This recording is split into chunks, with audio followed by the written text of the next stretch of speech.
We'll call to order the Subcommittee on Communications and Technology, and certainly want to welcome our members and our witness, the Chairman of the Federal Communications Commission, Mr. Wheeler. We're delighted that you would make time to come and spend with us on this important day with so much going on in the telecommunications world. 6 months ago, this subcommittee met for the very first time with the current complement of FCC commissioners and welcomed Mr. Wheeler as the new chairman.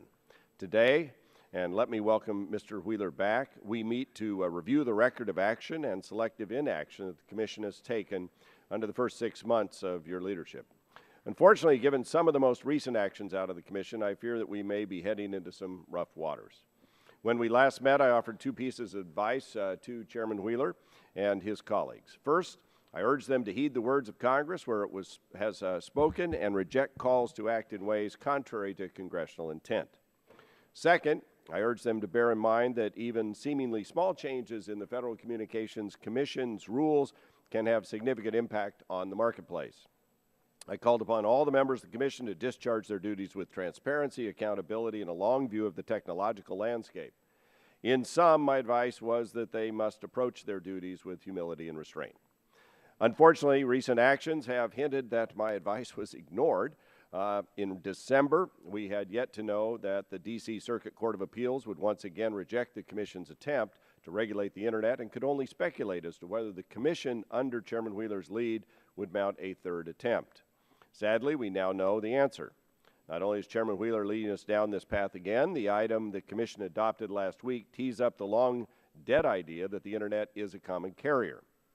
This reinvigorated willingness to consider regulating the Internet under Title II of the Communications Act, rules that find their roots in the 19th century railroad regulation and were designed to regulate the world of a telephone monopoly.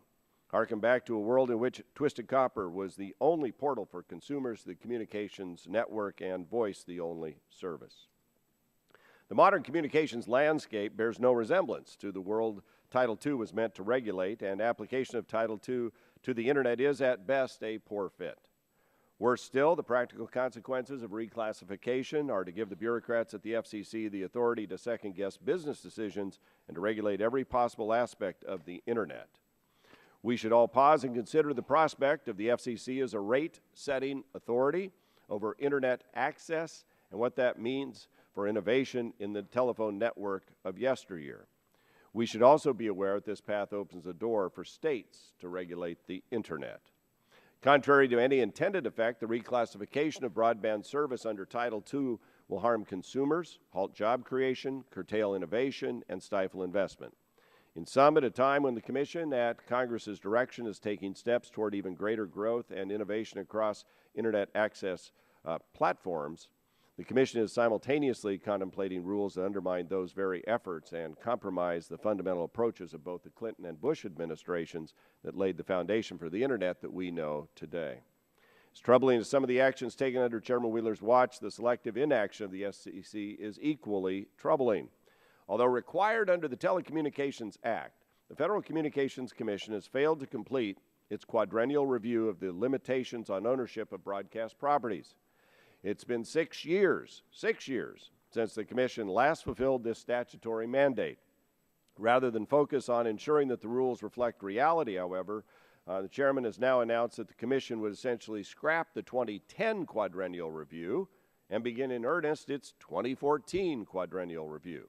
Now, notwithstanding this stale record, the FCC also moved forward to make major changes to the regulations that govern media ownership anyway. The adopted changes to its attribution rules that determine how to count stations toward the local television ownership rule. The FCC also stated that it would begin counting certain shared service agreements toward the local ownership cap. In order to comply with local ownership rules, these pronouncements will likely force broadcasters to divest stations and unwind shared service agreements that are beneficial to ensuring local content in the smaller markets. These changes do not bring benefits to the community served by these broadcasters, drawing into question how this change could serve the public interest. Finally, FCC process reform has been an ongoing priority of our subcommittee. It's an issue my colleagues and I are deeply invested in, as demonstrated by the unanimous passage in the House of the bipartisan Federal Communications Commission Process Reform Act on March 11th of this year. Unfortunately, after the events of the past few months, I'm sad to say I continue to be troubled by the FCC's seemingly flawed process. In March, the FCC chose to restrict license transfers involving certain shared service agreements, which had long been implicitly blessed by the Commission. This action was not debated by the commissioners, nor was it subject to any kind of vote. Rather, it was announced by the chief of the Media Bureau as a fait accompli. Recent press reports also allege the chairman's office withheld presentation of revisions to the open internet notice of proposed rulemaking from Republicans for as long as 24 hours, after having provided the material to the Democratic commissioners and to the press during the run-up to the May 15th FCC open meeting. The concern raised by these reports is only compounded by revelations that a substantially revised draft of another item scheduled for vote at the open meeting was not presented to other offices until the closing minutes of the evening before.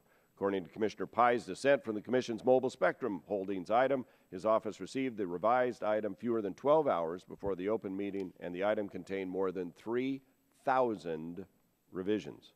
So I find myself channeling Commissioner Rosenworcel, who said of the open internet NPRM that the, quote, process that got us this rulemaking today is flawed, quote, close quote. The committee has opined in the past that withholding of a revised draft item from other members of the Commission until the 11th hour precludes the scrutiny and analysis necessary for reasoned decision making. It's my hope that these occurrences were anomalies. Perhaps Chairman Wheeler will want to commit today to providing his fellow commissioners with adequate and equal time to review proposed orders and rules. The transformative impact of the evolution of technology from analog to digital, from narrowband to broadband, has forever altered our lives.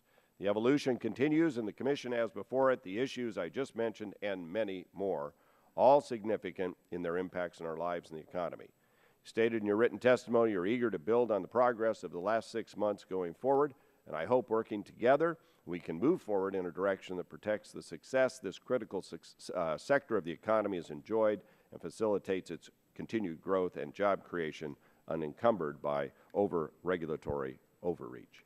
With that, I yield back, and I recognize my friend and colleague from California, Ms. Eshoo, the ranking member of the subcommittee, for her opening statement. Thank you, Mr. Chairman, and good morning to all of my colleagues, and welcome back to the committee, Chairman Wheeler. Before we do a deep dive into the specifics of the Chairman's proposal, as well as so many other major issues that are before the FCC, I think that it would be well for us to step back and appreciate what I believe is one of the most consequential inventions in human history. This was dreamed of and built by disruptors. It's an American story. It's a product of American genius, the Internet. One word, but it really takes one's breath away in terms of the arc of history. It's not only an invention, it has reshaped lives, economies here and around the world, and our thinking and our debate today really should be viewed, I think, through the prism of a critical step that we're taking now in the 21st century. The Internet is a continuum of change. It's accessible, it's open, and its innovations continue. They empower individuals, entire fields of learning, growing not only our economy, but economies around the world, and serving humanity in countless ways. All of this has taken place, and here we are in the second decade of the 21st century. So this is huge. This is huge. This is not what is behind door number 1, door number 2, door number 3, where the price is right. This is not some guessing game. This is huge. This is something, these decisions are going to affect every single American going forward, just as it has in the past, and it will continue to. So all of us, regulators, innovators, consumers, legislators, we have to get this right. The stakes are very high, and America cannot lose. It's been our leadership that has advanced the digital age. And now is not the time, and actually, I don't think there should be ever a time to unravel the values that have really been the hallmarks and the bulwark of the Internet. So the question is, how do we seize the future? At least in my view, that's what the question is. I know what I want to see continue: openness, free, accessible. These are also the hallmarks of our democracy. And that's why this has been such an extraordinary export of our country. I know what I don't want. I don't want this to become an auction selling off the best in bits and pieces, where some pay for faster lanes, others can't pay. They get stuck in a slow lane. Some giant company blocking content and others discriminating so that they can sell their stuff to keep the other guy's stuff stymied. That's not a very pretty description, but it's a street description of what can be at hand. I want every day to be essentially the 4th of July for American innovation, so that it just keeps bursting. It just keeps bursting. And I see it every day in my congressional district. Looking forward 10 years, 25 years, 50 years, I want this to continue, and we should all be thinking on a grand scale, because this growth and this economic driver should be for everyone. We need smart, savvy regulations, regulatory decisions. We need a Congress that's engaged in this and a Congress that's vigilant, and I plan to be. So what should the FCC do? I think in all the articles you read, there's a debate. Should it be 706 or should it be Title II? I think that we have to have a clear-eyed understanding of what has made the Internet what it is today and what basic values need to be protected and preserved, and then what that is going to look like. And there's more on top of all of this. Can anyone here today piece together the effects of a Comcast-Time Warner merger and an AT&T DirecTV merger on consumers and a free and open Internet? These are massive decisions and massive pieces that are moving forward. And what's going to happen to innovation? Mr. Chairman, Chairman Walden, I urge you to convene a hearing to examine these issues here. I think they deserve to be examined and to be debated and questions asked. So, as I said earlier, every person in the country will be affected by the outcome of these decisions that are before the Commission and before us. And so I look forward to questioning Chairman Wheeler today. I also ask for unanimous consent that two very important letters be entered into the record.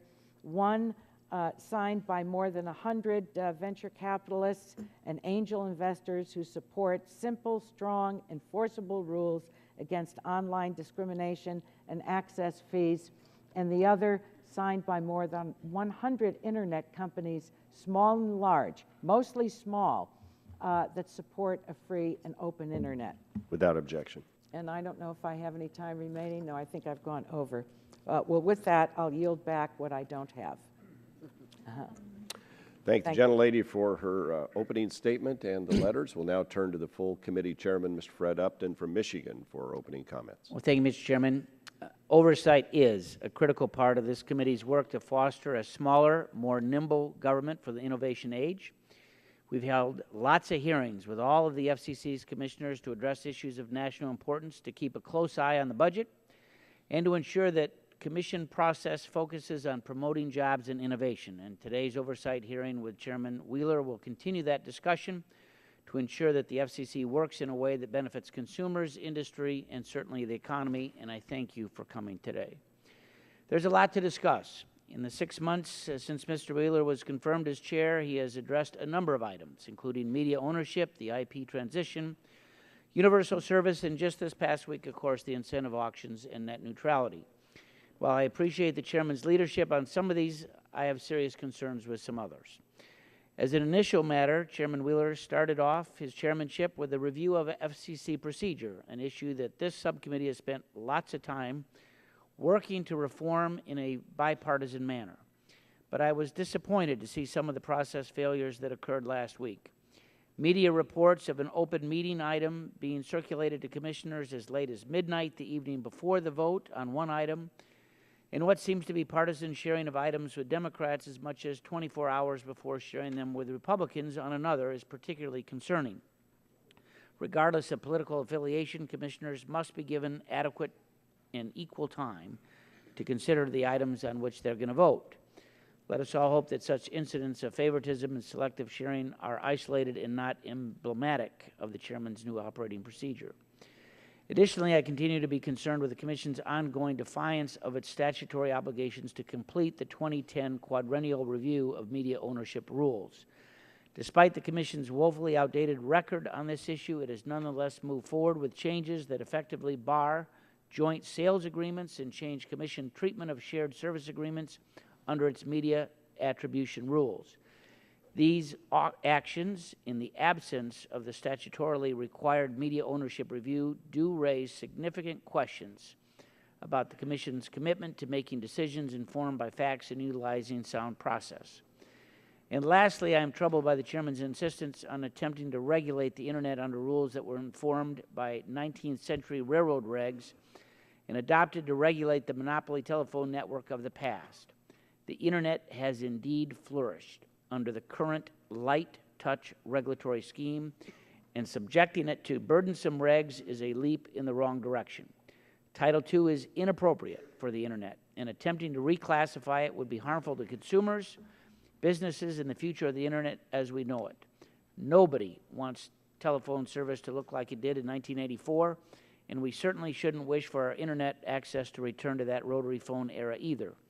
The communications sector is vital to our national economy, and Commission action on even small items can have broad impact. Thank Chairman Wheeler for being here today. Look forward to working together toward a bipartisan, measured, transparent, and responsible actions that do benefit consumers, job creation, and our economy. And I'll yield my balance of my time to be split between Mr. Latta and Mr. Barton.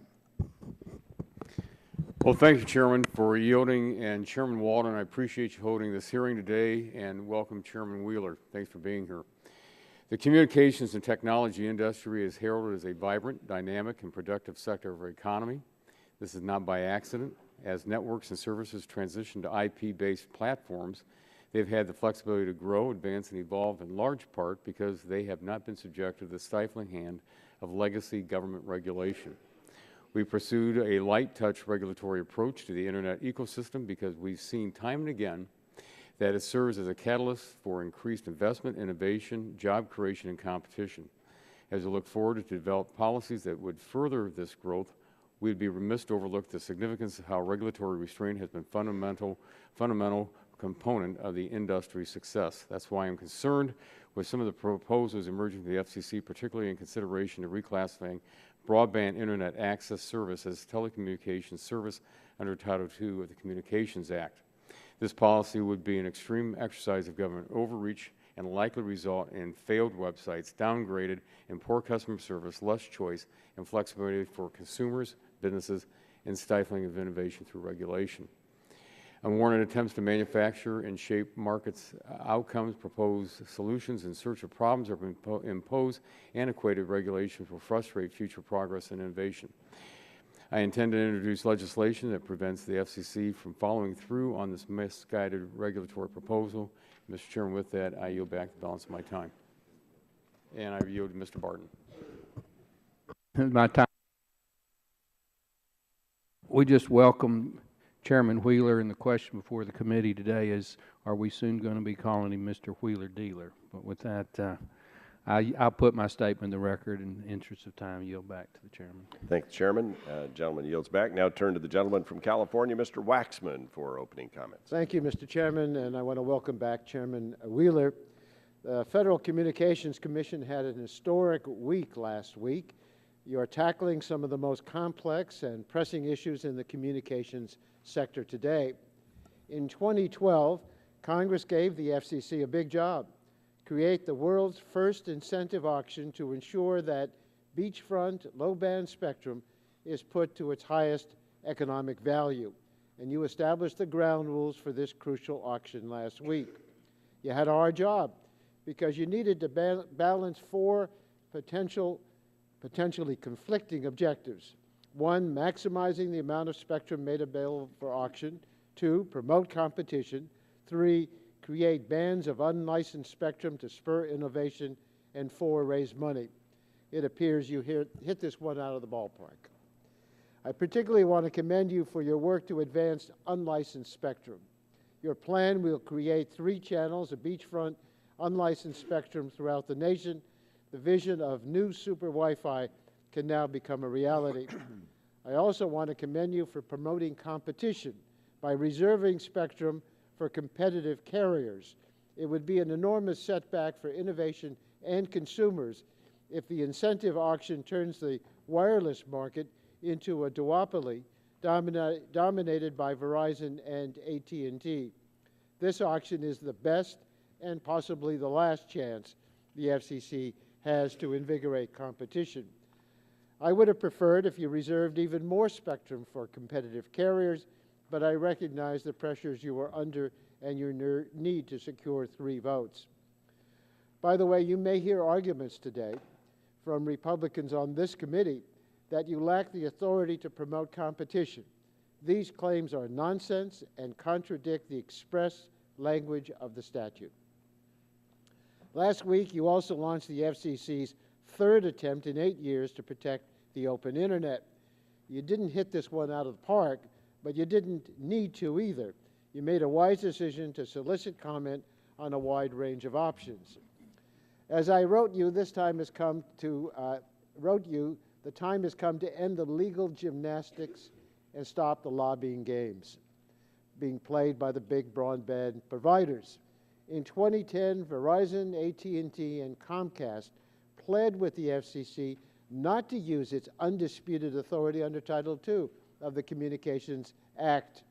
And then, after FCC did what they wanted, Verizon sued the agency for lacking authority when the FCC agreed with the company. This time, you need a different approach. You should use your Title II authority as a backstop authority to protect the open internet. If you want to proceed under Section 706 as your main legal theory, that's fine. But you shouldn't water down the open internet rules to fit Section 706. Instead, you should get the substance right and invoke Title II as an independent basis of authority. The FCC has already lost 2 rulings in court over the open internet. You don't have to choose between weak rules and a weak legal case.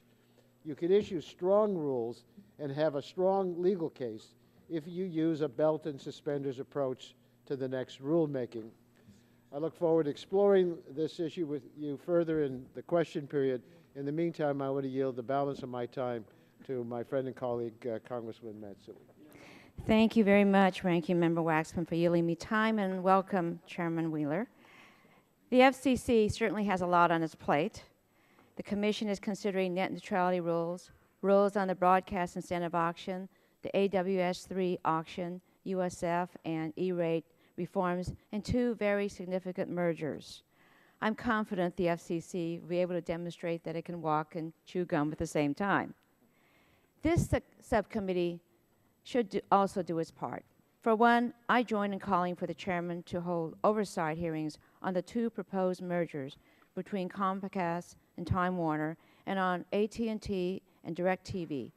Both are some of the largest mergers in our nation's telecommunications history. Americans, including many in my district of Sacramento, are seeing the trends towards consolidation, content and peering deals, and how they hear phrases like paid prioritization and wondering what is going on. What does all this mean for them, for competition, and for the economy? It has been encouraging that so many Americans are speaking up in support of protecting an open internet. I was one who thought the FCC should have taken more time to deliberate on what net neutrality rules the Commission should propose. But we are where we are. The proposal has certainly improved over the last few weeks. It is still far from perfect. I support a ban on paid prioritization deals. We can't afford a two-tiered internet system. I look forward to hearing from you today, and I yield back the balance of my time. Gentlelady yields back the balance of her time, and with that, you've heard from us, or at least a few of us up here, Mr. Chairman, and now we're delighted to have you here, and we look forward to your opening statement and comments, and thank you again for the work you're doing. Go ahead. Thank you, Mr. Chairman, and members of the committee. As you've pointed out, it's been about 6 months since we last sat down, and what I wanted to do was to highlight some of the things that we have done in that period, and then engage in a dialogue with you with whatever topics that you would like to address. As has been evidenced by a lot of these comments up here, one of the principal responsibilities of the Commission is dealing with the spectrum crunch. And we have taken a significant step forward in terms of getting more spectrum out to the market. We had the H-Block auction, which raised $1.5 billion for 10 megahertz of spectrum. We have opened a new 100 megahertz swath in the 5 gigahertz band, which is already being referred to as gigabit Wi-Fi because of the incredible throughput that it enables. We have begun a proceeding on spectrum sharing in 3.5 gigahertz, and we announced yesterday that in accord with the mandate of this committee and Congress to auction off AWS 3 spectrum, that we will begin the auction on November 13th, and we will finish, as per your mandate, February 22nd. We will license February 22nd, 2015. We have also, as some of the committee had noted, established a new set of mobile spectrum holding rules, which have been praised by everybody from public interest groups to small operators to large operators, as was commented by Mr. Waxman, hitting the ball out of the park. And we have begun the incentive auction process. It's you mandated us, as you've said, with a non-trivial task, and we have taken the first important steps to that. On the question of universal service and what's going on there, we have fulfilled the pledge that I made to this committee last time we were together to eliminate the infamous quantile regression analysis, and we're seeking comments on what its replacement should be. We have funded the Connect America Fund to provide connectivity to 5 million more Americans who do not have access to broadband today. That's about a third of the total, and a significant bite out of that. And we're seeking input on multiple additional issues. Throughput standards, should we, as technology increases and bandwidth increases, do we need to think about higher bandwidth that is supported by the Connect America Fund? How do we best deal with the mobile component of broadband delivery in Connect America? And how best to support broadband for rate of return carriers. Those are all proceedings that we have underway. We have made some significant strides also in the area of public safety. We took a good chunk out of the FirstNet $7.5 billion with the H-band auction. Expect, obviously, that the AWS 3 auction will do more, and I wouldn't be surprised if we show up at the incentive auction having met the requirement, or at least taken a huge bite out of the requirement for funding FirstNet. We had a rulemaking on text to 911. You know, phones aren't used just for talking anymore, but texting. And so if you want to text to an emergency service provider, we had a rulemaking on that. The major carriers stepped up, and literally in the last couple of days, they all met their goals for implementation on that, which is a terrific step forward. And we've also initiated a further notice on location accuracy, because as wireless usage increases, and particularly as it replaces wireline connections inside, and as GPS usage has increased, there's been a fascinating reality that location accuracy has actually declined. And we've got a notice going on how do we address that, because that's literally a matter of life and death. As you mentioned, we began the 2014 quadrennial review on media issues with an expedited delivery date. We closed a loophole that was being exploited to get around the ownership rules using joint services agreement. And we brought competition back to the retransmission consent negotiations. We have also continued to press on the reform issues that so many of you and I share in common as being important. Last time we were together, I told you we stood up a task force to deal with this. That task force came back with 154 recommendations.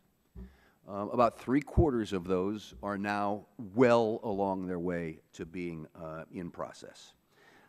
They kind of break into two parts. There are procedural issues that you might associate with the Administrative Procedure Act and things like this, and there's also just how do you make the agency more efficient. And last week, as many have discussed, we opened a notice of proposed rulemaking on preserving and protecting the open Internet. It's important to recognize that there are no protections for an open Internet in place today. The January court decision affirmed the Commission's authority under Section 706 to deal with the open Internet and identified what I call a roadmap for how to achieve that. And what I have proposed is a method that follows that roadmap. I understand that there is a great debate on this issue. I heard the debate here this morning between those who say there is no need and those who say it ought to be a regulated utility. What we have tried to do is to follow the court's direction, the roadmap, the blueprint, and to come up with a proposal that stops blocking, that prohibits anything that degrades a consumer's access, including prioritization, that asks a broader question about prioritization as to whether it should be banned outright, and if so, how, and then engages in the discussion that we've heard already this morning about Title II versus 706 and collecting a broad scope of learned information on that. I've consistently said that there is only one Internet. There's not a fast Internet and a slow Internet. There's not special services Internet and non. There is one Internet. And when the consumer buys access to the Internet, they are buying access to the full Internet. And that's what our rules attempt to protect. This has become a debate among legal approaches, about legal approaches. It's a healthy debate. It's a debate that our notice of proposed rulemaking furthers with multiple requests for input.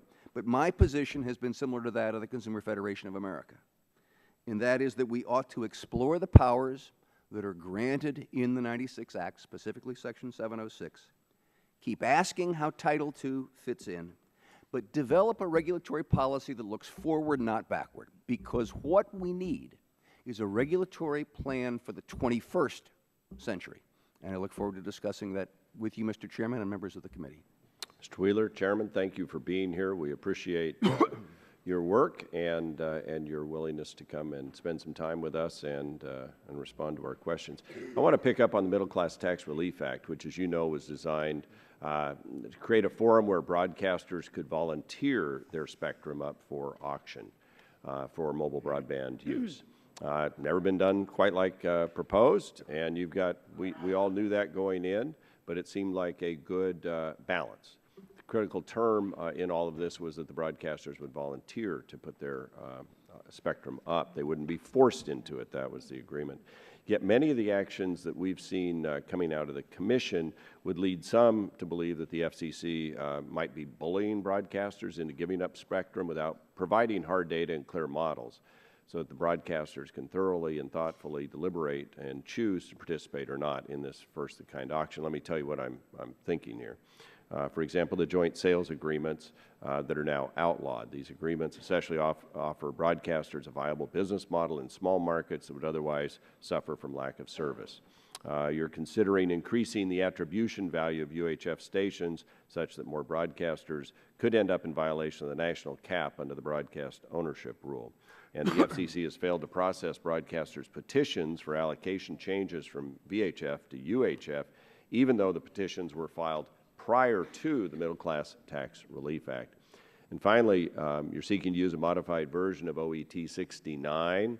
I'm hearing about this to repack broadcasters. This will likely result in reduced coverage for broadcasters that choose to stay in the business, making the business itself less viable. So the very people you're trying to incent to put spectrum up so that it'll be available for auction, I think are concerned about where the Commission's headed in a number of areas. Can you explain to me how these actions will actually encourage broadcasters to participate in this auction? Thank you, Mr. Chairman. You know, I think the goal here that we have been trying to follow is not to discourage or to encourage, but to follow through with our responsibilities. And that means enforcing and updating our Do you think rules. any of these, though, do you think any of the things I've just cited encourage broadcasters to participate more? If you don't have broadcasters showing up with spectrum. So as I said, Mr. Chairman, I don't think that we have an important, as you said, an important and historic role. This is an incentive auction. I'm aware of that, yeah. What we have tried to do in the Mobile Spectrum Holdings Rule, for instance, is to encourage broadcasters, wireless carriers to buy, which creates the incentive. The interesting thing, there was a report by one of the Wall Street analysts last week who said, we expect the greatest risk to this auction, broadcasters not showing up, just dropped. Because the fact that AT&T suggested that they're ready to bid between $9 and $18 billion for 20 to 40 megahertz, this analyst said should send positive signals to broadcasters. So our goal is to create this marketplace, and we're not trying to take regulatory action in unrelated areas that would have. But you are taking lots of regulatory actions, and it does have an effect on the marketplace. I mean, those two are factors.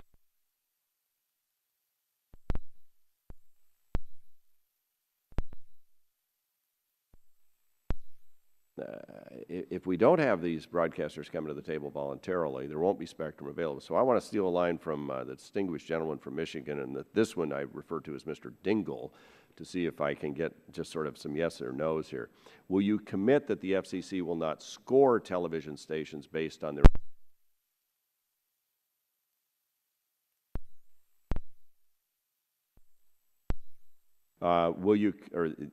that's a yes, actually, that you will commit that you will not score it.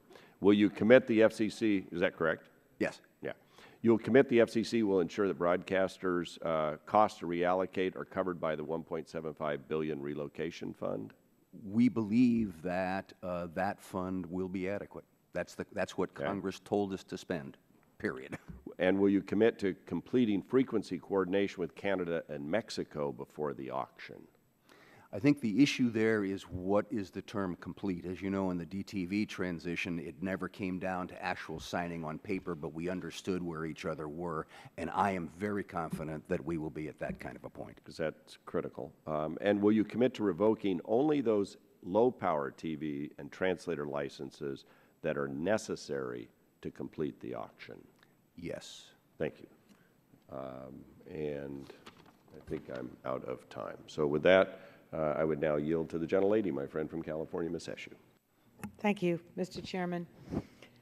A lot of things to discuss, but I want to bore down on or bore into some of the particulars on your recent proposal relative to the internet, on net neutrality.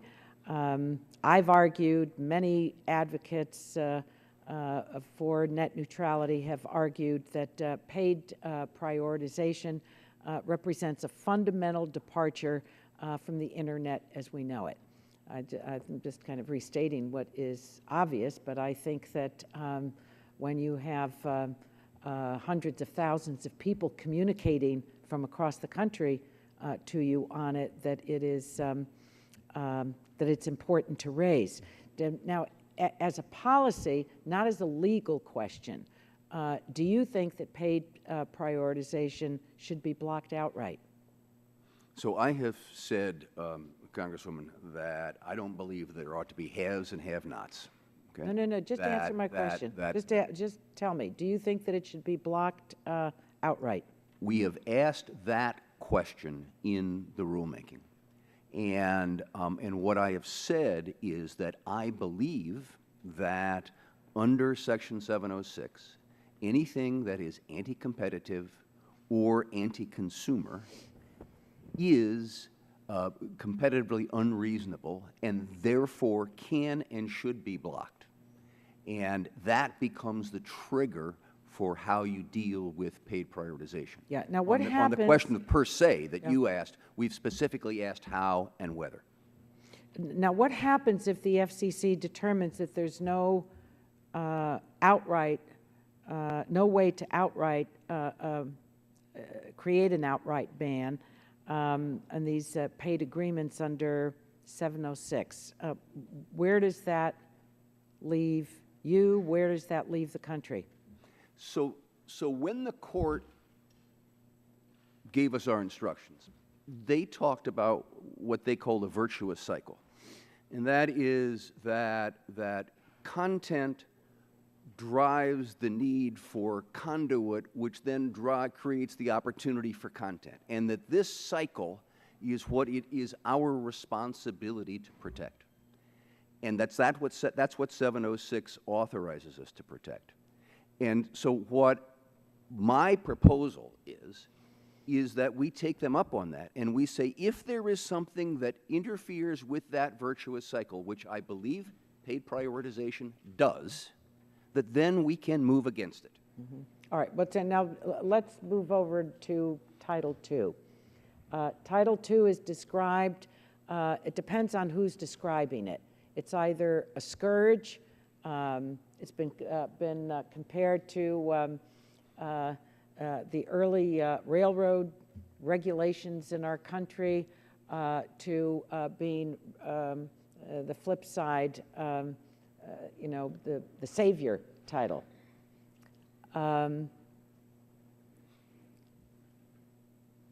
I talked about in my opening statement about one of the imprimaturs of the internet has been consistent innovation. And while there are those that, and I understand why people would move to Title II, because they want the internet protected. And these values are, they're worth protecting. But I also believe that there is room for, in Title II, for heavy-handed regulation. And I don't think that, well, let me put it this way. I think that we need a light but strengthful legal touch in this, because the values are so essential. And people across the country and in the world, I mean, I'm hearing from people from different parts of the world as well, are calling for these protections. How would you envision, how would you handle constraint under Title II? Well, in terms of being the chief regulator? So Have you given thought to this? Pardon me? Have you given thought to this? Yes, ma'am. Okay. And as you know, as some people say, share it with me. As you know, Title II There is nothing in Title II that prohibits paid prioritization. As a matter of fact, we have all kinds of paid prioritization You're worrying me by bringing that up first, but anyway, go ahead. So the question, no, because it goes to your, I think the root question of yours, which is how do you forbear from that, okay? And so it is possible to go through and say, yes, we will not do this, we will not do this, we will not do this. In the wireless context, interestingly enough, Congress created wireless as a common carrier, but then specifically said, but this doesn't apply, and this doesn't apply, and this doesn't apply, and this doesn't apply. We can do that as a commission as well. It has been proposed that that's an approach to take. There are also those who throw up their hands in great concern over that because they say, okay, well, this commission may do this, but what about the next commission? And you can't bind a future commission by making those kinds of determinations. So what we have done in this NPRM is to ask the specific question about, here's Section 706, here's Title II, let's compare them and contrast them with each other and tell us what the pluses and minuses and the best ways to get through this are. And I think that leads us to the kind of answer that you're asking for today. Gentlelady's time's expired. We'll go now to the gentlelady from Tennessee, Ms. Blackburn, the Vice Chair of the full committee, for her questions. Thank you, Mr. Chairman. And Mr. Wheeler, we thank you for taking the time to come and be with us. You've got a feisty term going over there at the FCC, and in Tennessee, we would say you're kicking up a little dust, and it's causing concern. Many of our content creators have a tremendous amount of concern about your approach, and many of our healthcare innovators who are looking at apps and telemedicine concepts and things of that nature are also expressing concern. And I think that probably your actions have inserted a good bit of uncertainty into the innovation sector that is looking at how we best utilize all things internet for quality of life and access for economic development, for healthcare, for innovation. And I've got just a couple of simple questions for you. First of all, on cost-benefit analysis, and I thank you that last night your team sent a letter over to us on that question. But what concerned me was that in the letter you say that this is just a tool. Cost-benefit analysis is just one of many tools that would go into your decision, and your NPRM does not include an initial cost-benefit analysis. And your predecessor, Mr. Janikowski, in this committee came before us and assured us he was going to use this, and I'm actually going to read you his statement that he gave to us. He said, during my tenure, I brought particular focus to this process, including by directing the early involvement of our chief economist in the analytical process of rulemaking, and by having FCC staff consult with the staff of the Office of Information and Regulatory Affairs on best practices in conducting cost-benefit analysis. And I think that it is an incredibly important component of this to look at what the cost of net neutrality rules would be to the consumer and also to industry. So I want to know from you, are you going to give us a commitment right now that you will conduct a thorough and extensive cost-benefit analysis of the actual cost to the consumer and to industry on these rules? Thank you, Ms. Blackburn. I agree that cost-benefit analysis are crucial to decision-making. And in this rulemaking, we specifically ask what are the costs of one approach or another, and what are the benefits one or another, so that we can collect that information and have that kind of analysis. I agree with the importance of cost-benefit analysis. Okay. Let me ask you this also. You know, the Commission's funding really comes from those that are regulated by the FCC.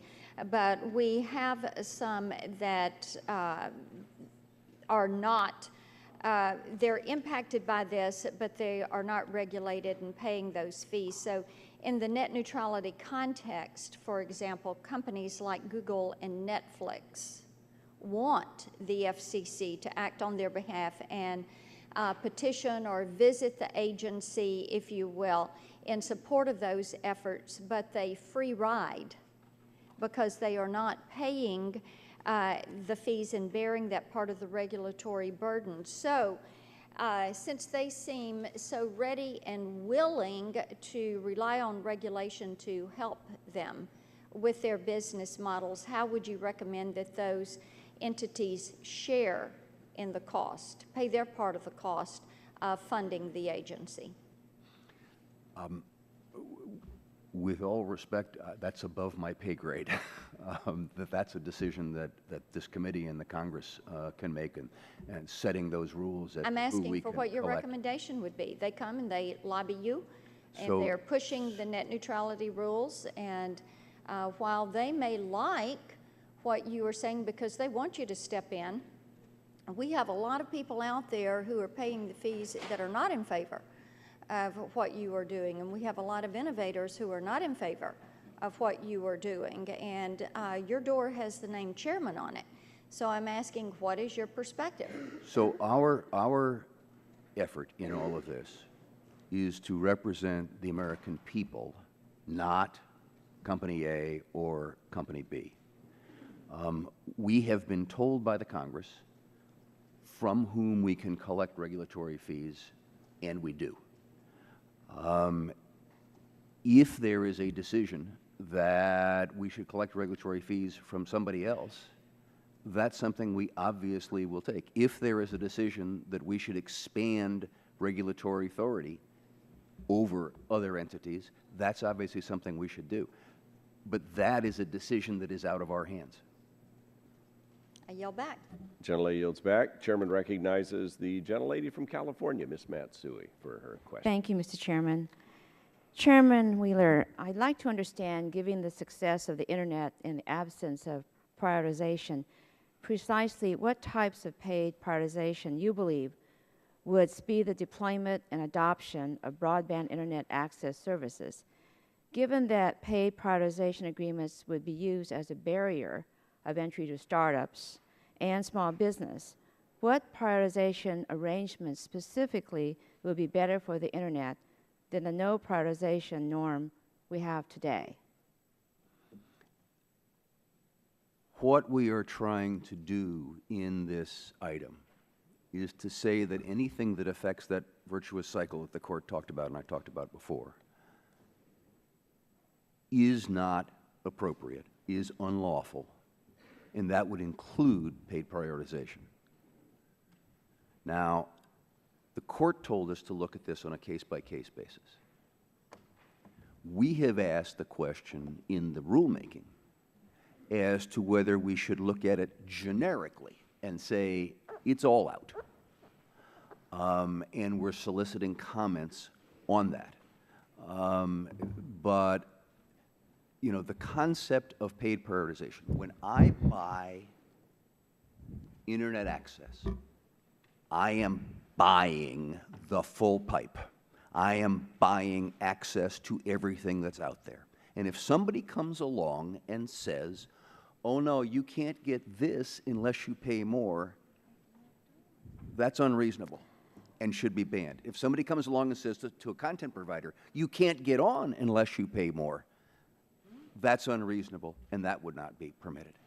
Okay, well, you know, as for my part, other than public safety, I believe paid prioritization should be banned.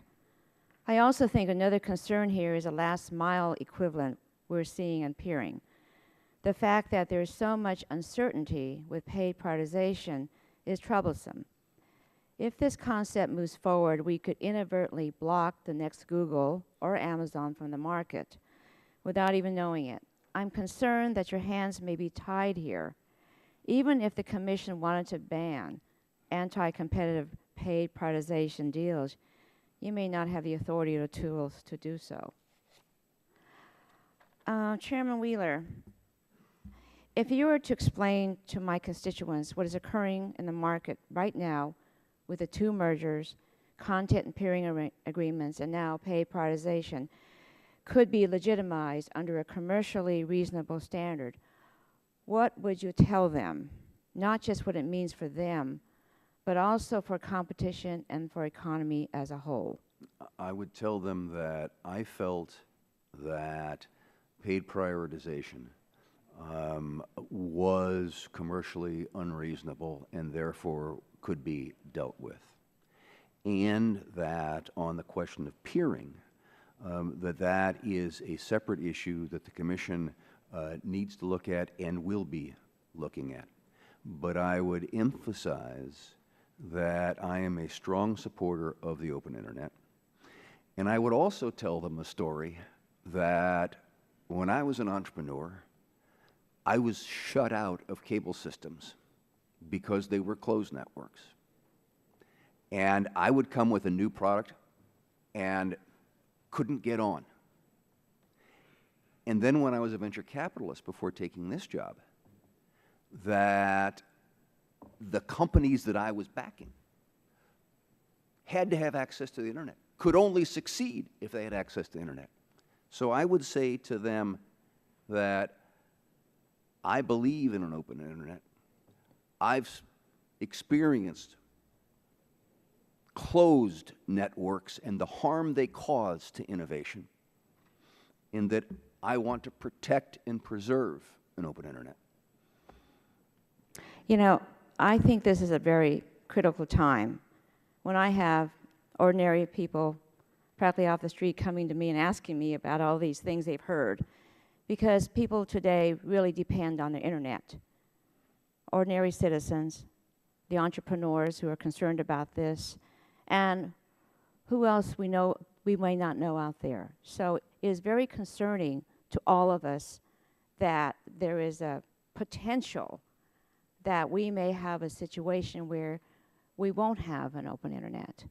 And I would also like you to consider some of these mergers. I mean, we feel like we're kind of in a wild west of the digital economy now, and now with mergers coming forward. But can you commit to us, these large mergers that are before us, they may be different from each other, but can you commit to us here that the FCC will carefully scrutinize these deals with a focus toward public interest? Without hesitation and with complete affirmation. Okay, thank you, Mr. Chairman. Chair now recognizes former chairman of the full committee, Mr. Barton, for his questions. Thank you, Mr. Chairman, and I want to echo the last question you asked Chairman Wheeler about low-power television. You and I are working on a bill, hopefully, to give them some protection. We understand under current law they don't have standing when they repackage, but we hope to give them some at least priority or some help if and when we do these repackaging of the spectrum. So I wanted to commend you for that last question. I've listened, Chairman Wheeler, to my friends on the Democratic side repeatedly talk about the open internet and whether you should try to regulate it under Section 706 or Title II. I think you're asking a false question. The internet is open. The question is, what does the FCC do in terms of monitoring to make sure that it stays open?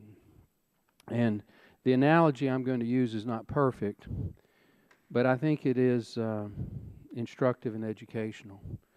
The airways that we fly back and forth from Washington to our districts are open, but they are regulated and monitored for a number of reasons by the FAA. If I call up American Airlines and I say I want to go from Washington Reagan to DFW, they quote me a price, let's say it's $350 one way. Well, when I show up with my ticket, I get one seat on that plane. I don't get to take 100 of my friends and put them on the plane with me because I happen to buy the ticket first and show up first. So it's obvious that it would be great for $350 if I could fill the plane. but we allow the airlines to price by volume. You want one ticket, it's $350. You want two tickets, it's $700. Maybe if you want to buy the whole plane, they do give you a discount. It's only $250. But we don't let the first person to buy the ticket use the whole plane for $350. And for all the bold talk about open access, what people are really trying to do is, you know, I want to pay a minimum price and get all this broadband, and I want to download everything from Netflix, and I don't want to pay if I download every movie they rent, or vice versa. Netflix pays a basic price, and they can service 10 million people instead of whatever it would be. So, you know, the broadband providers who have spent billions and billions of dollars and have networked this country and provided access through the competitive market principles are not going to somehow all of a sudden decide, as long as the FCC under your chairmanship make sure that it stays a competitive model, they're going to continue to provide an open internet, but they may want to provide based on volume of use, some sort of a pricing system that allocates if it isn't a limited spectrum. I see no reason to try to shoehorn some sort of a regulatory approach into either Title II or Section 706. You know, explain to me why my approach, which is what we've been doing and which works, is the wrong approach. Let me see if I can respond to both parts of your question. First, on LPTV, as I said to the chairman, we do not want to move those who don't have to be moved as a part of it. We also believe that there is opportunities to go to digital and the new efficiencies that brings, just like it did in the Class A stations. And thirdly, we're opening a new rulemaking to specifically deal with that. So, because we agree with the importance of low power and translators. To the second part of your question, let me take the chairman's hat on and put my consumer hat on for a second, because 2 weekends ago, I called my ISP and increased my capacity because I wanted faster throughput. And they said, for another $10 a month, we'll give you another, what turned out to be like 20 meg. That's a marketplace transaction. That's something that's accepted now. That is not something that is part of the open internet rules. What the open internet rules are trying to say is that when I buy that capacity, I've bought that ride to every place on the internet. That somebody can't turn around and say, oh, but you can't get that. Or somebody can't turn around and say, well, you can deliver that to Tom, but you've got to pay me an extra fee. And so the concept of the open internet is that I have bought this broad pathway, and I have the right to use it unfettered on an open basis. And that's what we're trying to deliver in this rulemaking. I'm not trying to, my time's expired. I'm not trying to oppose that, but if you want, you're looking at it from the consumer standpoint, and I accept that everybody should have access. But if you are a provider of content, you should be willing to pay more based on the number of items you're going to put at any given time on the open internet, so that everybody has access to it. Because if you have a constrained pipeline, somebody has to make a decision how you put things into the pipeline, whether it's the airplane or whether it's the airwaves of the internet. With that, Mr. Chairman, I yield back. Gentleman yields back. Chair now recognizes the former chairman on the Democratic side, Mr. Waxman. Thank you, Mr. Chairman. Chairman Wheeler, I commended your leadership earlier in my opening statement about the spectrum auction. So I want to ask questions about a different subject, and that's net neutrality. Yes, sir. I commend you for tackling this issue and for seeking comment on a broad range of issues, but I have serious concerns about some proposals that have been discussed. You've said that there would be presumption against broadband providers like Verizon, AT&T, and Comcast entering into arrangements that give exclusive advantages to their affiliates. Is that right? Yes, sir. Okay. What I don't understand is why this presumption against exclusive arrangements would be limited to affiliates. Suppose Netflix entered into an exclusive arrangement with AT&T or Comcast for faster speeds for its videos that block competitors like Amazon Prime from getting similar service. I think that would be a serious threat to competition and an open internet, yet your proposal does not create a presumption against these exclusive arrangements. Why would you allow any exclusive arrangement that guarantees some content providers faster speeds than competitors can access?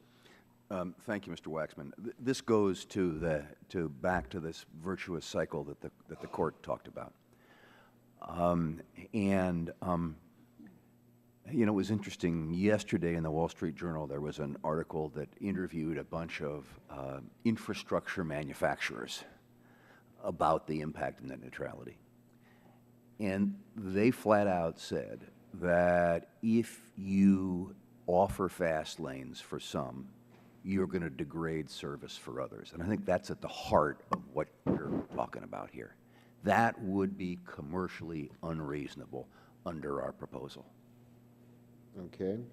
The problem with exclusive arrangements is that they would let some companies block their competition from similar advantages.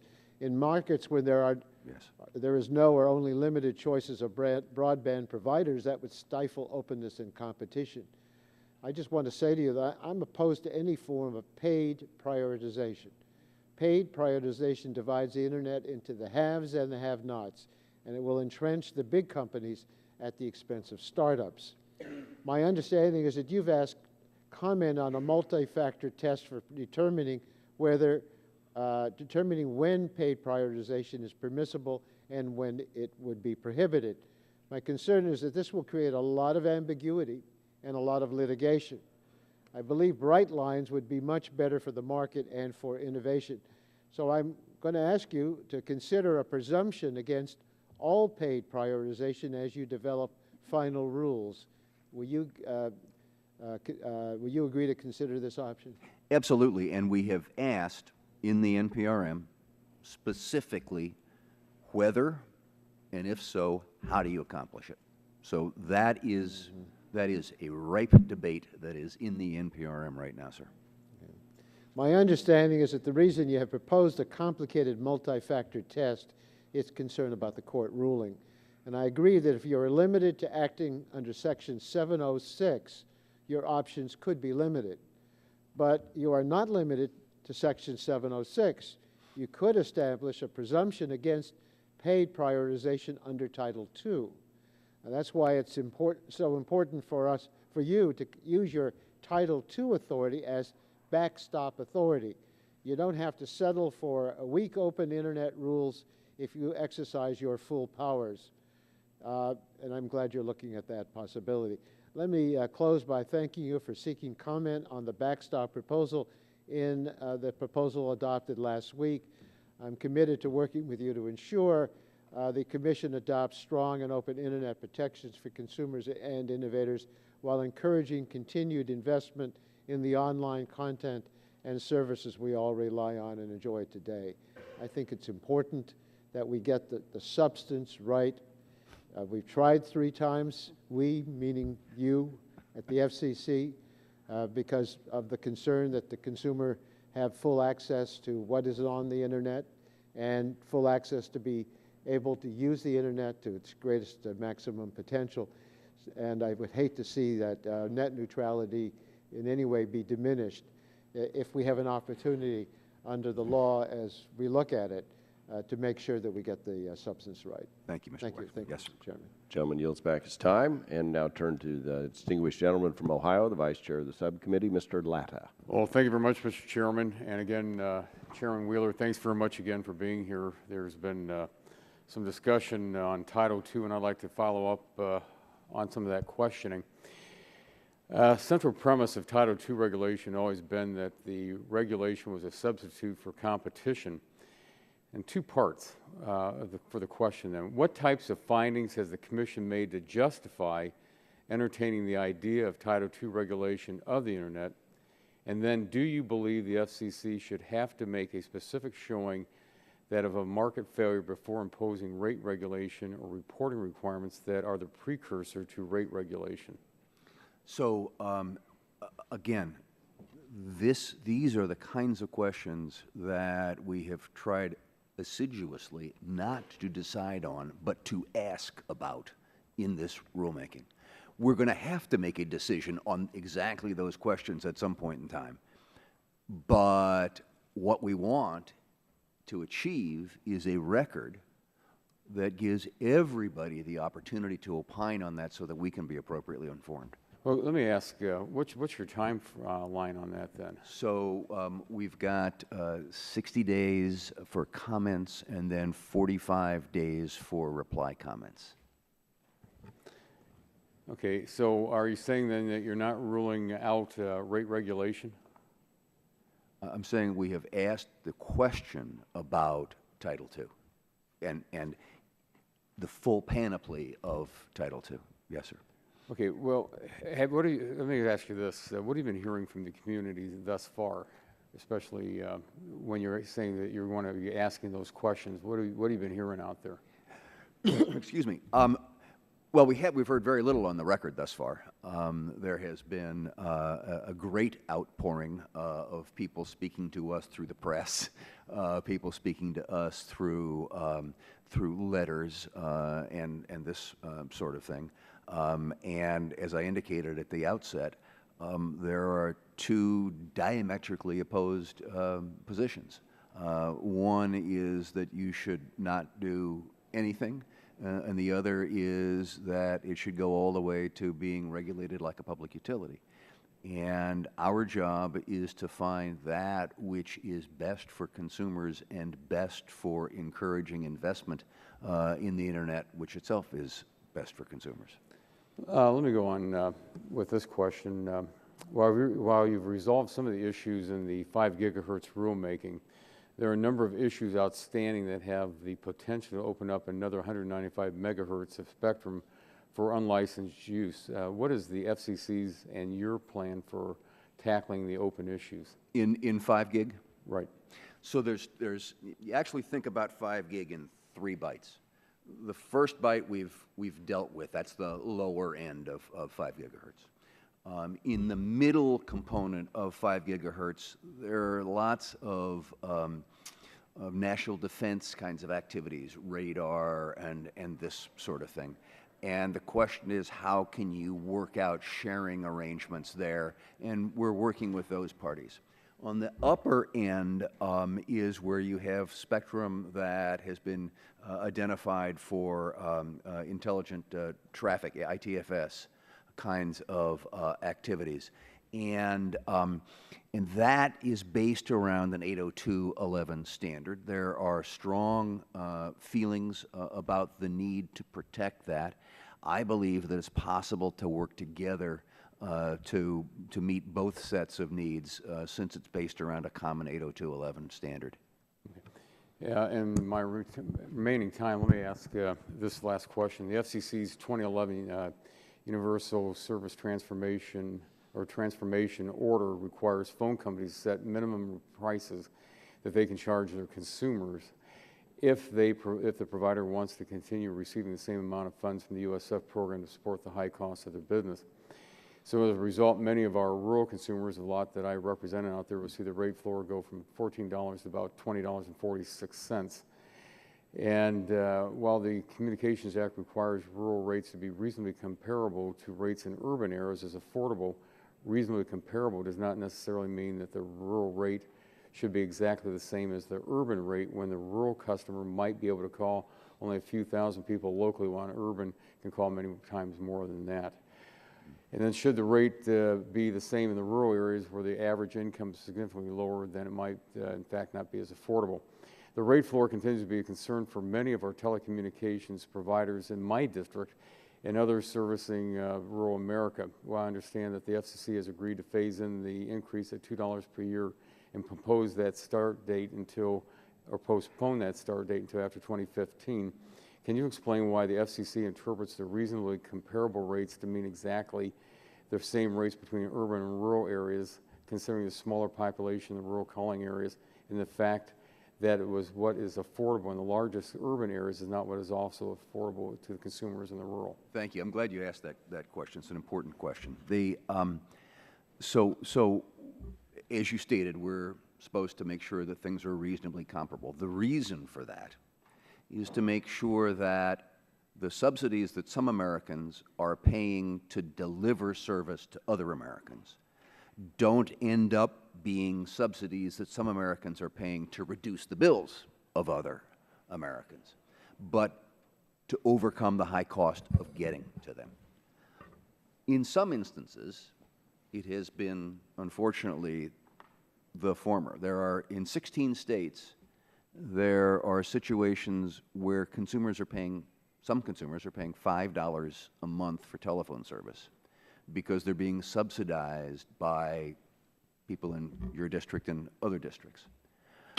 We need to get our arms around that. So what we've done is to say, okay, step one is, goes into effect January 15. And then what we're going to do is, and that can't be more than $2, by the way. And then what we're going to do is go back out with another survey that hits the kind of granularity you were talking about in terms of service and including long distance and all these kinds of things, so that we have a better understanding of exactly what comparable means, and then look at that issue again. Thank you, Mr. Chairman. My time's expired, and I yield back. Gentleman yields back. Chair now recognizes the Chairman Emeritus of the Committee, the gentleman from Michigan, Mr. Dingell. Mr. Chairman, I thank you for your courtesy, and I commend you for holding this hearing. I'd like to welcome our old friend, Mr. Wheeler, back, fine public servant, and we're looking forward to good things of him. Mr. Chairman, at last week's open meeting, the Commission adopted a number of big-ticket items, including a new net neutrality NPRM and draft rules for the upcoming incentive auction of broadcaster spectrum. Concerning the former, I commend you for your efforts to keep the Internet open, and we'll be watching the matter closely as it goes forward.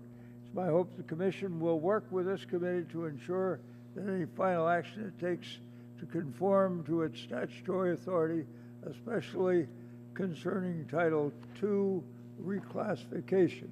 Now, with respect to the incentive auction, I'm interested in what the committee intends to do about treating broadcasters fairly. My questions will require a simple yes or no answer. Yes, sir. Mr. Chairman, I'd like to begin with a parochial matter.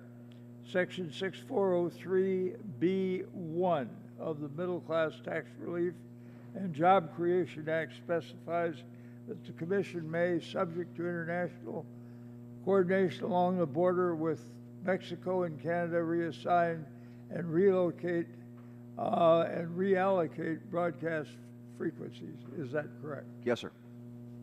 Now, Chairman Wheeler, in the Commission's July 2, 2013 response to my letter of inquiry about the reverse auction, Gary Epstein, head of the Commission's Incentive Auction Task Force, stated the following: the language used in Section 6403B1 of the action is, quote, identical to that used by the Commission in describing its handling of the earlier DTV transition, in which the Commission adopted our proposed allotments for these stations, subject to our continuing negotiations with Canada, notwithstanding the broadcaster's request to the contrary.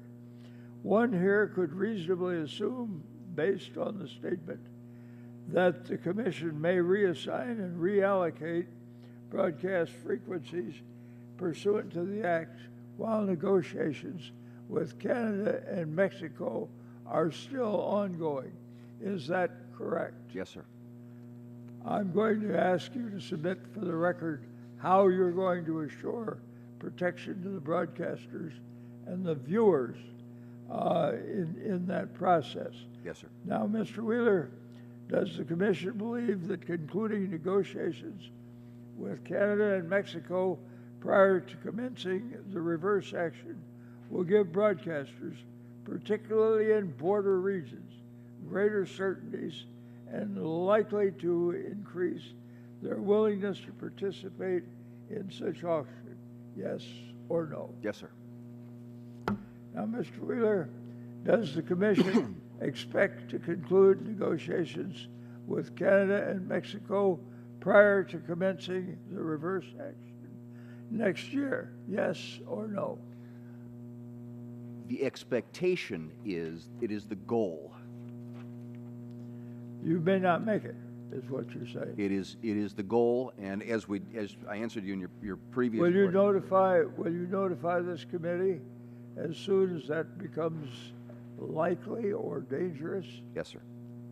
Now, in this matter, Mr. Chairman, I'd like to state for the record that it's my understanding, based on exchange with counsel at the Energy and Commerce Subcommittee on Communications and Technology, December 1, 2011, markup of the act that border negotiations are to be completed before the Commission reassigns broadcast channels. I hope that Chairman Wheeler will honor that understanding. I hope, Mr. Chairman, you understand I have great apprehensions about that because of the impact it can have on the broadcasters and also on my constituents. Mr. Chairman, this is, I share your deep concern about this, not only because of the very legitimate concern you have about your constituents and other Americans getting service along the border, but also the cantilevering effect, if you will, as it then, as spectrum allocation then goes into the middle of the country. I can assure you this is an incredibly high priority. I can also assure you that our Canadian colleagues have been very forthcoming and very helpful. I would like to have this submitted for the record in response to correspondence. Now, Mr. Chairman, I note that the Commission proposes to use a method called, quote, scoring to set individual prices for each broadcast station participating in the reverse auction. Is that correct? Yes, sir. It is one of the things we're considering. We have not made the final decision yet. There are others? We're looking at others. I'm going to ask that you submit in response to correspondence a proper answer on that particular point. Now, Chairman Wheeler, is the Commission concerned that scoring as opposed to competitive bidding will decrease broadcasters' willingness to participate in the reverse auction? Yes or no? No. Now, Chairman Wheeler, in general, do you intend to work in good faith with broadcasters as the Commission refines the rules for reverse auction in order to see to it that their needs are met as the Act specifies, to the best of your abilities? Yes or no? Absolutely. I want to quote Admiral Rickover, who once observed, "The devil's in the details, but so is salvation."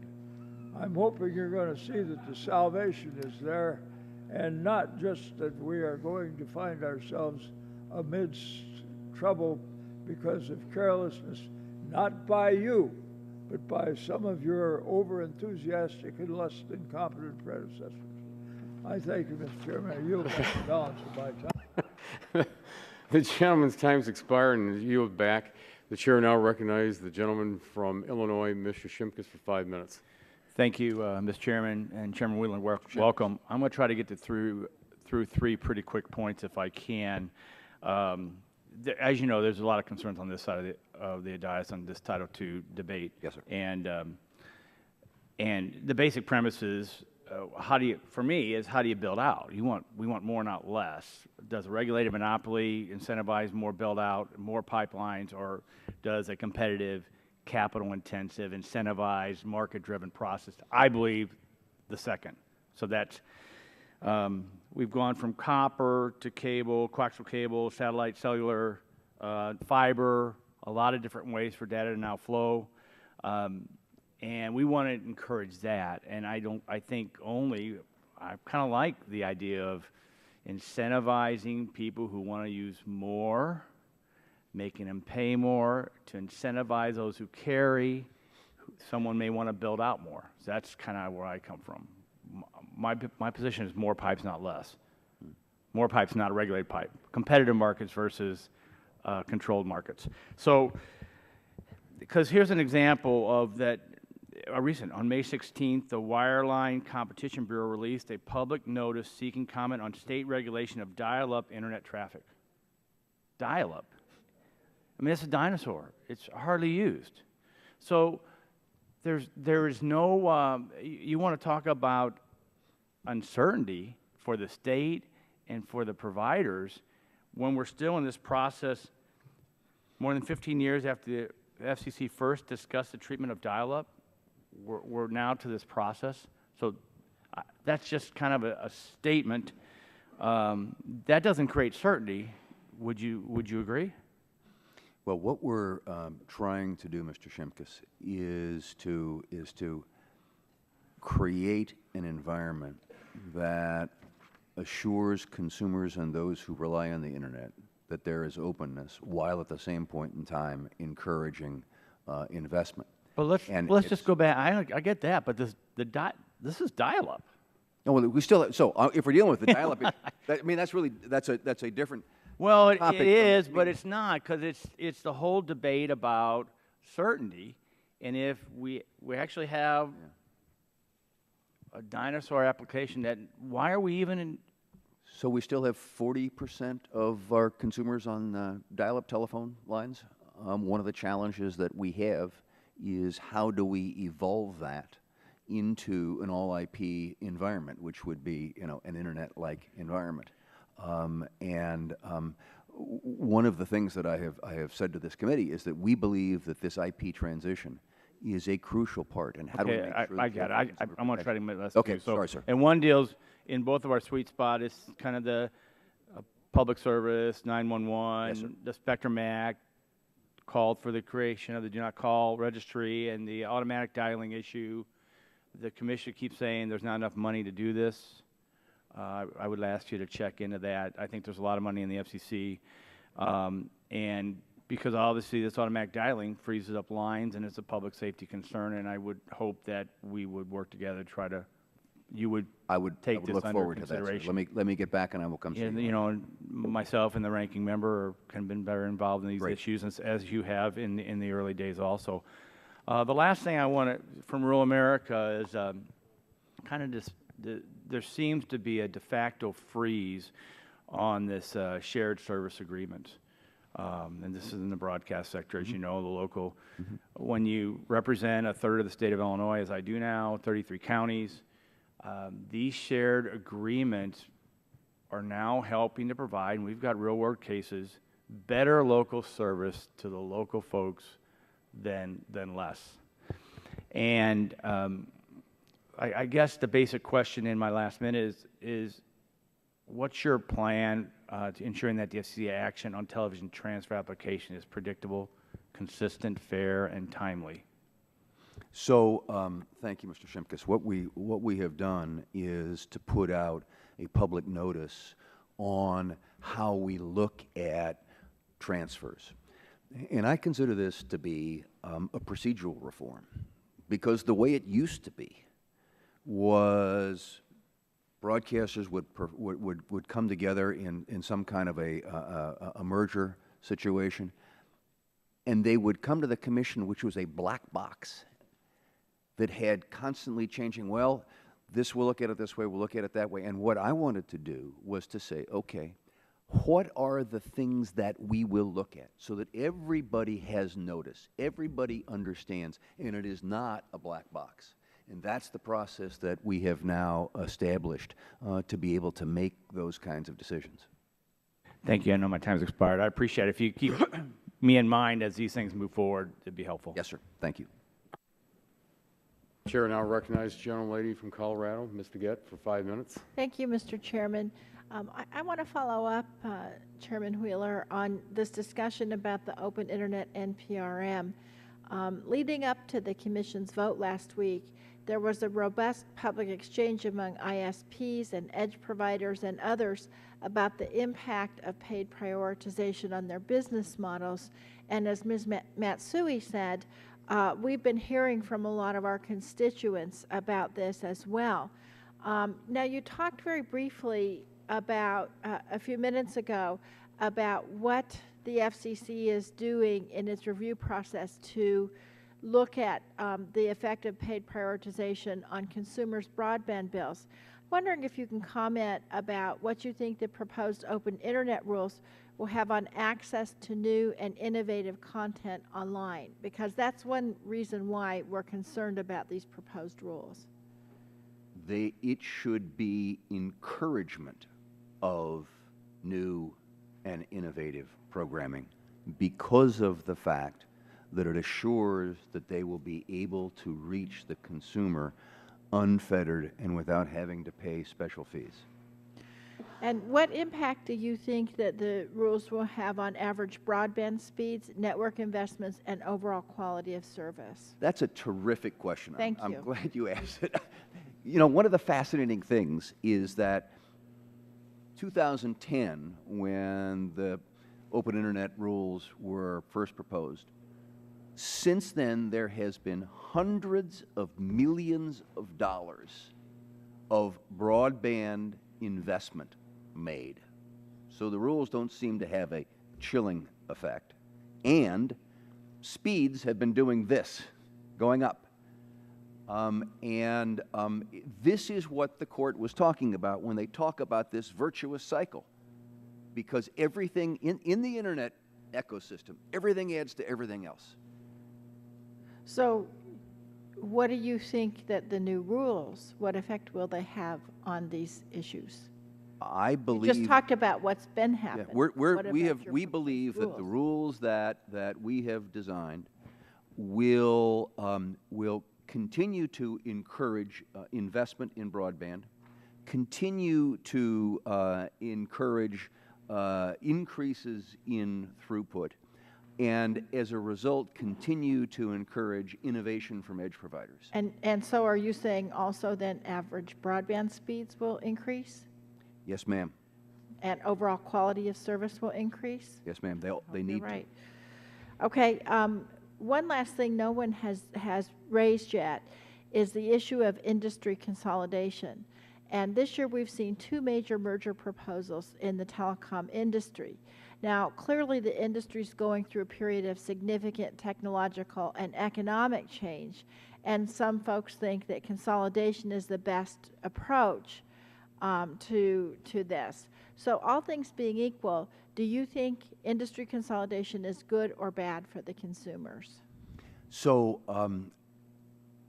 I read the other day that we are probably in the last decade, the biggest year for telecom mergers. And what we're doing is opening a record on each of them, and we'll make that decision based on the record that is developed for each. So you don't have an opinion at this point? I would not want to prejudge the record. Okay. And as you know, Congress has recognized the importance and unique character of the telecommunications marketplace by giving the FCC the authority to review mergers under the public interest standard.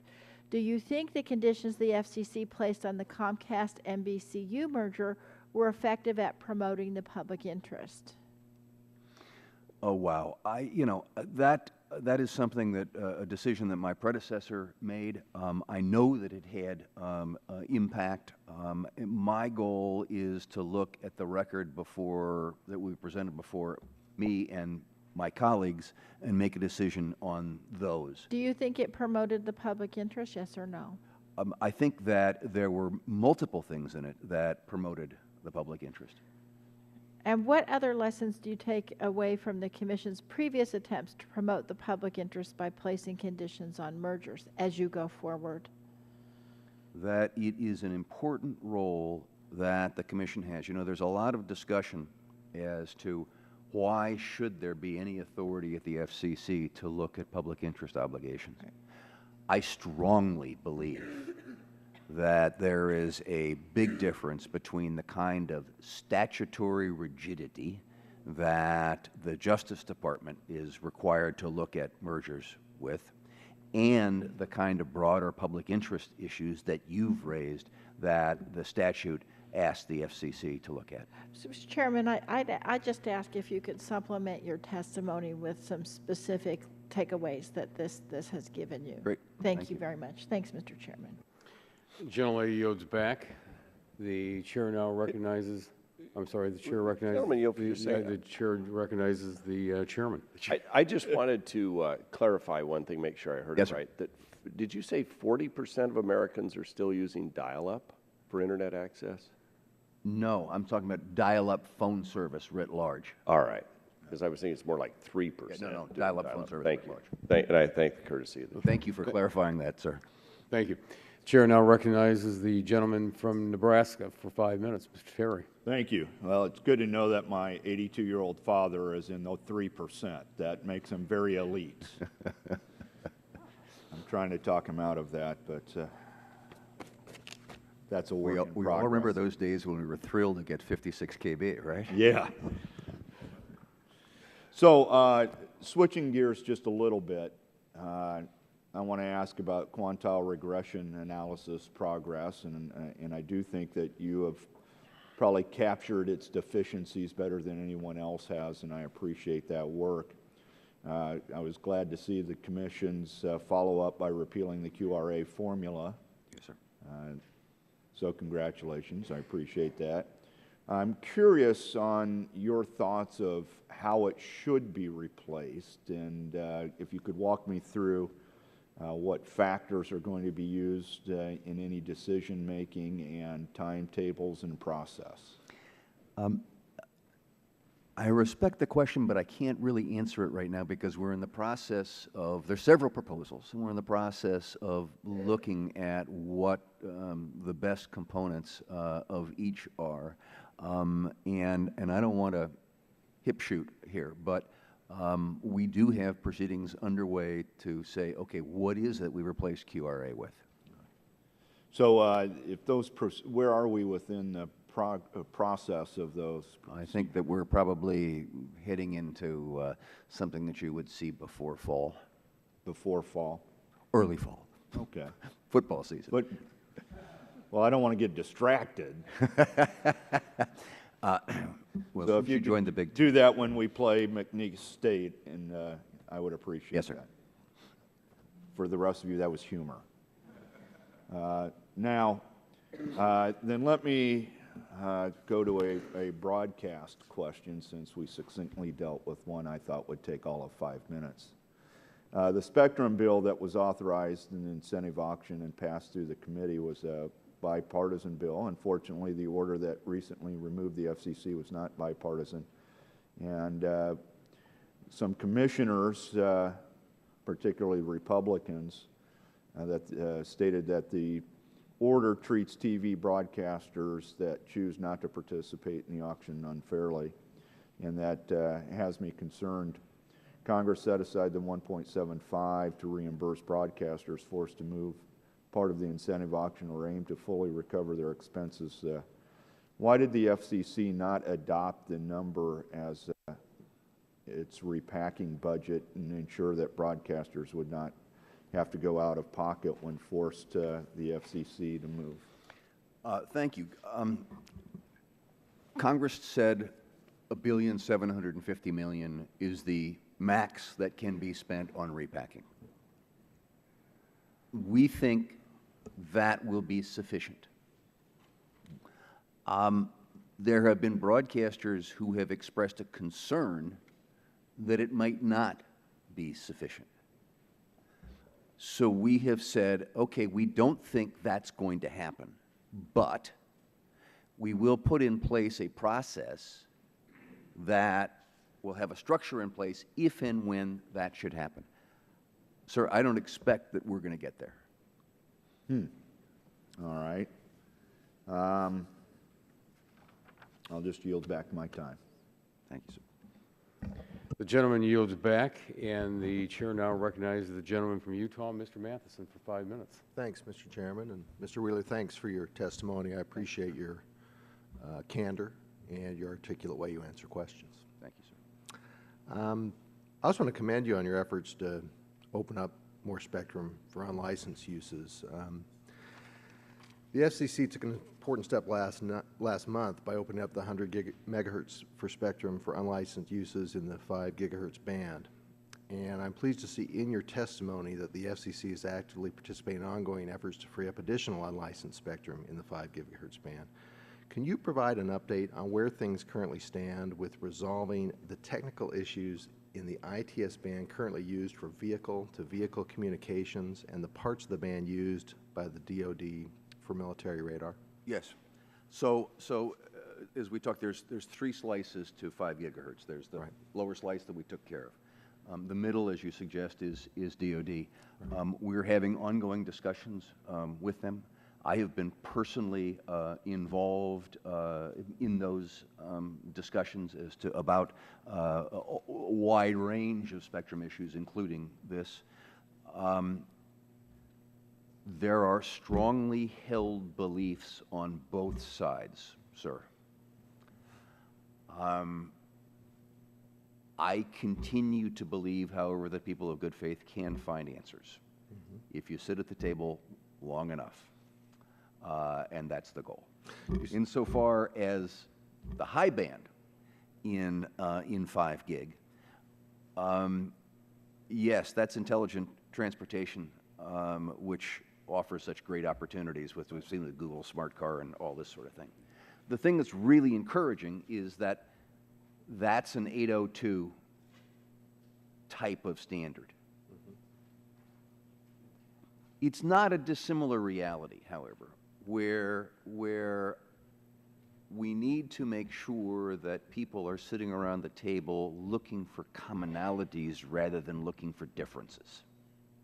Something we ought to do around Congress a little bit. You have a little Just an experience. editorial You have a little comment on my experience. part, yeah. But that's the goal of what we're trying to do here. Do you have a sense of do you have a time frame for when this additional spectrum could be freed up? I wish I did. I would be misleading you, sir, if I gave you a date right. I understand.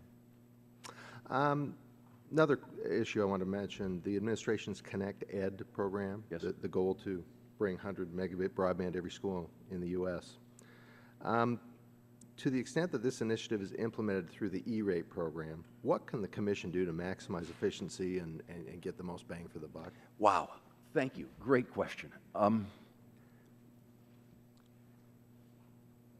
There are multiple challenges in that. One is that we need to spend our money, the people's money, on 21st century high-speed broadband solutions, not 20th century solutions like dial-up telephone service and long distance. Right now, about half of the $2 billion, $2.4 billion that's being spent is spent for old stuff, not new. Today, half today, of it's still being, okay. Today.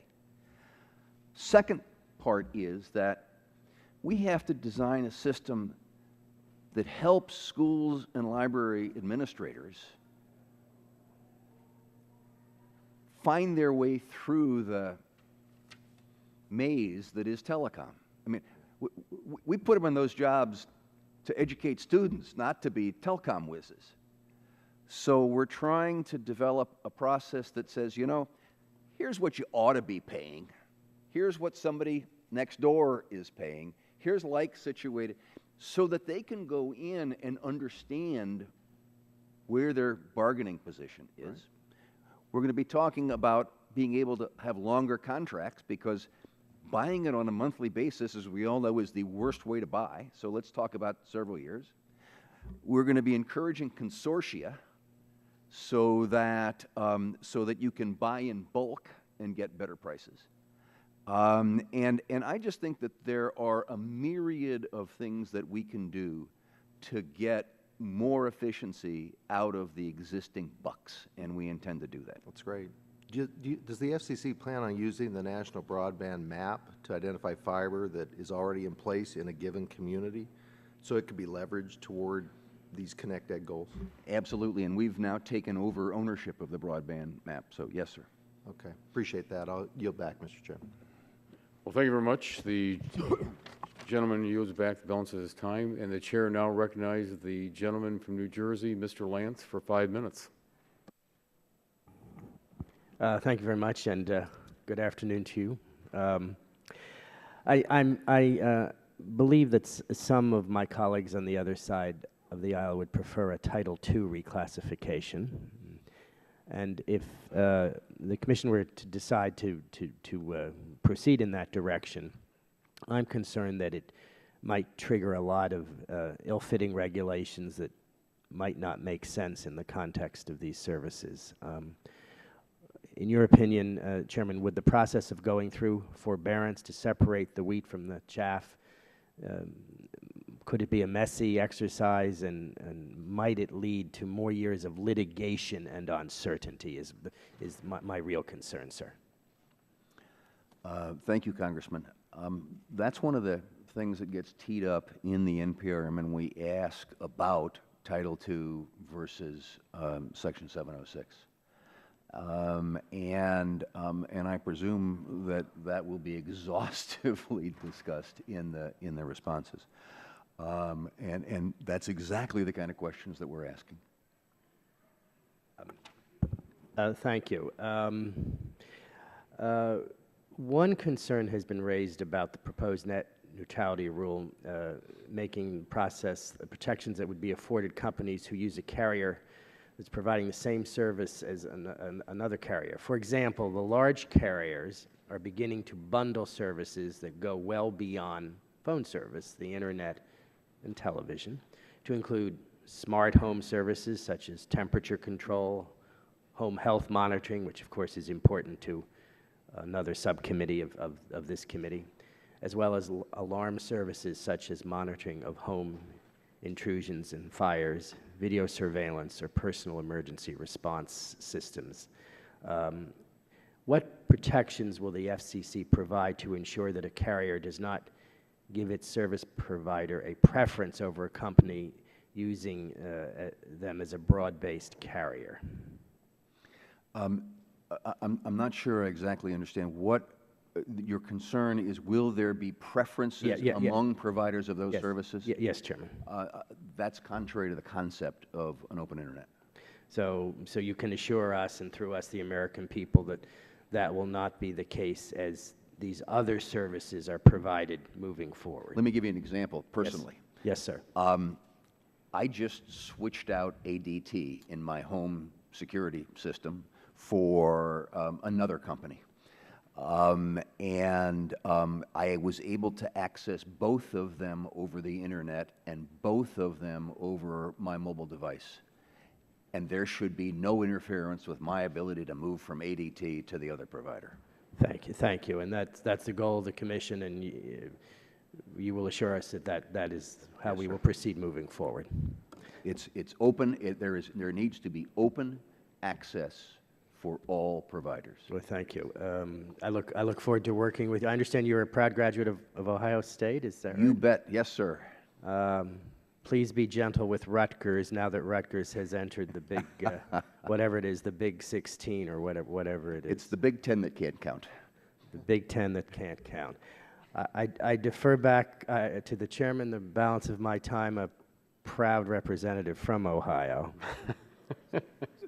Well, thank you very much for the gentleman yielding back the balance of his time. Chair now recognizes the gentleman from North Carolina, Mr. Butterfield, for 5 minutes. Thank you very much, Mr. Chairman, for yielding time, and thank you to you, Chairman Wheeler, for your service, and thank you for your testimony today. I especially thank you for your clarity. I told you that the first time that I met you, and whenever I hear you speak, it is unambiguous. at least until the subject of your home security system comes up, and then you are a little ambiguous on who the new provider is, but thank you so very much. Mr. Chairman, in the Communications Act, Congress mandated that the Commission ensure diverse participation in media and telecom, and that includes participation of minority and women-owned businesses. The quote from the statute basically says that the mandate is to promote economic opportunity and competition by disseminating licenses among a wide variety of applicants, including small businesses, rural telecoms, and businesses owned by members of minority groups and women, end of quote. It seems to me that that the response of the Commission to judicial criticism of the FCC's inaction in this area and the lack of meaningful study and progress, as well as the low level of minority and women-owned participation in media and telecom licensing, that the Commission seems to me is not committed to these diversity goals. And if I am wrong about this, I would ask that you correct me. On May the 14th, members of the Congressional Black Caucus, including Congressman Rush and myself, addressed these concerns, these diversity concerns, in a letter to you. I suppose the letter may not have made its way to your desk yet, but I ask that you look at it very carefully when you do. Question: what precisely do you need beyond the congressional directives and judicial criticism to get the Commission to make progress in creating opportunities for diverse communities? Thank you, Congressman. And I got the letter this morning, so thank you. First of all, I agree that we have a mandate to have a broad swath of opportunity for all Americans to participate in all aspects of telecommunications. I can assure you that that's a goal of mine. Now let's talk about some specifics.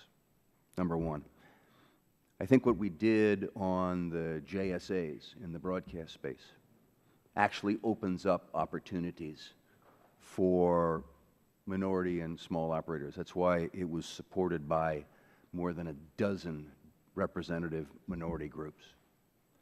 Secondly is we are going to move on the AWS-3 auction to make sure that there are appropriate steps taken to assure that minorities can participate through waivers and other kinds of processes in that auction. Thirdly, we are going to have, and I should pause and all of these call out Commissioner Clyburn, who has been the constant pusher on all of these issues.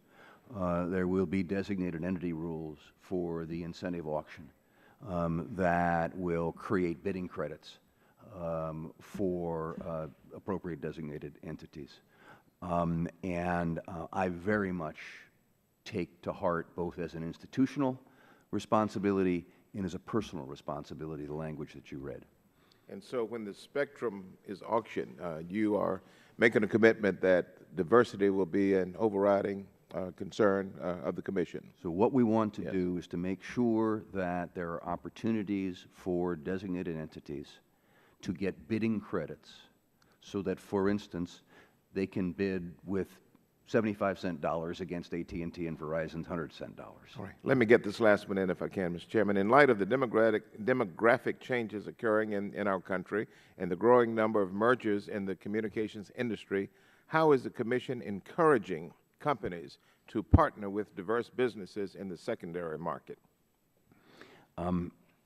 We have been doing that in both formally and informally, that there are great opportunities when there are transactions for minority companies. Grain Telecom, for instance, comes to mind, which is now operating spectrum, I believe, for both AT&T and Verizon, which they purchased as a part of some settlements with the Commission. And those kind of opportunities are important and worthwhile. I also believe that that there can be new opportunities in the broadcast space, particularly after the auction, in terms of being able to share spectrum and offer other kinds of services. Thank you, Mr. Chairman. Thank you very much. The chair recognizes the gentleman from Kentucky, Mr. Guthrie. Hey, thank you, Mr. Chairman. Thank you for coming today. I know you had a busy week, so your time is appreciated. My colleague from California, Ms. Matsu, and I have spent a lot of time on spectrum issues, and we founded the Congressional Spectrum Caucus. Yes, sir. And a Thank goal you of for your looking leadership. with different ideas of how we can move forward on spectrum. And I appreciate the efforts that you've done to move the incentive auction forward. And I have a couple of questions about the guard bands and the 680 megahertz band. It appears to me that the band plan for spectrum cleared in the broadcast incentive auction carefully considered the importance of maximizing licensed spectrum and adhered to the technically reasonable standards set by Congress for creating a duplex gap. And I applaud the Commission for its work in this area, in this regard. Two questions. One, how do you foresee going forward with unlicensed spectrum in the duplex gap? As you know, it would be important for those who bid on adjacent licensed spectrum to have assurance there will not be interference. And are you confident the FCC will have technical guidelines to provide assurance to those who bid for licensed spectrum there will be no interference in the duplex gap from unlicensed? Yes, sir. I think you just, the answer to both, you just identified technical standards. And so, for instance, we're going to have technical standards proceeding for wireless mics and others who would be using the unlicensed spectrum. So, yes, sir. Okay, thank you. And we've been using social media to reach out to interested Americans, and we said we're here for representing the American people. And one came from Kelly on Facebook, and it's, Kelly asked this question. Well, Kelly submitted through Facebook, username Kelly, who would like you to ask you the question about your plans for future spectrum policy. And can you give Kelly a brief answer to her question about what do you, just broadly, future spectrum policy? Overall. Thank you, Kelly. The answer is that, you know, they're not making it no more. And so what we have to do, I believe that we are today on the cusp of the new horizon on spectrum policy, with two things that we are doing. One is the incentive auction that you all created, because when you boil everything down, it ultimately comes to economics. Mm-hmm. And if you can address the other person's economics, you can probably go a long way to solving your economics issue. And that's what the auction does. The other component is spectrum sharing. And the days of here, this is all yours, you use it, are over. And fortunately, digital allows that kind of sharing. You know, think about going into a Starbucks and everybody is sharing that Wi-Fi spectrum. You put those two together, and that's, I think, the answer to Kelly's question as to where is spectrum policy going. And we're in the middle of making both of those work right now, which is why what we're doing is so terribly important. Yeah, I'll often use the metaphor, and it is a very simple metaphor compared to a complex physics in this, but we don't have special highways for ambulances or fire trucks. We get out of the way when they need to go down the highway. So sharing that's a kind of a simple way to look at a metaphor. There's something in one of your statements, and I'm putting my hat as a former state legislator. So I was a state senator in Kentucky before here, and there's been some concerns of places like Utah and Oregon where there's been municipal broadband deployed and the projects have failed in areas where there were competitive providers. And these projects have resulted in putting millions of dollars of taxpayer-funded municipal bonds, property taxes, sale and franchise taxes at risk. And I believe the iProvo was sold to Google for $1 and leaving city taxpayers on the hook for repayment of tens of millions of dollars. My understanding is 5 states or so have passed laws saying that cities can't do this because the states usually, I know in our area, if something happens to a city, the state's kind of on the hook for it as well. And I believe in your written testimony, you said that you believe the FCC could do preemption in this area over the state law, and I just wondered if you could clarify that. Yes, sir. And why you think Washington could have a better view of this than Frankfurt, for example, in Kentucky. So there are about 20 states that have put some kind of restrictions in place. And I see it through just exactly the opposite end of the telescope, with all due respect, that if the citizens of a community want to organize through their local government to bring competition in broadband provision. They should not be inhibited. Not be inhibited by their elected representatives. They should not be inhibited by the fact that the incumbents have been urging the adoption of legislation that would ban it. And if we believe in competition, we ought to let competition flourish. So what I have said is that I'm following, again, Judge Silverman's comments in his dissent, nonetheless, in the open internet case, in which he said if there's ever an example where 706 would apply, it is in the ability to say to states, you cannot get in the middle of this virtuous cycle and prohibit consumers from being able to have access to a competitive service. So your perception is state governments are doing that because of the incumbents or because they don't want to be on the hook for an I-provoke type situation? So I go back to first principles. That is, this is a decision that ought to be made by the people of the community, and that that if they want to take the risk, if they own it themselves, but you don't have to own it yourself. It is also, the gentleman from Utah has left, but for instance in Utah, there's a group of cities that have banded together to solicit bids for somebody else to own that they would have a participation in. That kind of structure, if the people say that's what we want this kind of competition, then I think they ought to be encouraged to get it. And competition has clearly been shown to be the best tool. Well, I don't disagree with you on that, but my time actually has expired. I know the chairman's ready to gavel me down, so I'll yield back. Thank you. Thank you very much. The chairman would never do that to the gentleman from Kentucky. The chair recognizes the gentleman from Vermont, Mr. Welch. Thank you very much, Mr. Chairman. Mr. Wheeler, I have 5 questions. We have 5 minutes, so we can go lickety-split. Yes, sir. First thing, Bob Ladd and I started the Rural Caucus. We so appreciated you coming in. Enormous concern in rural America that we get access to the internet. It's essential for our future.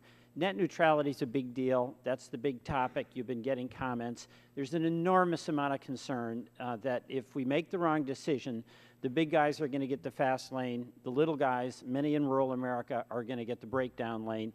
Can you give us some reassurance that at the end of this process, we're going to have access on equal terms for folks in rural America to the internet?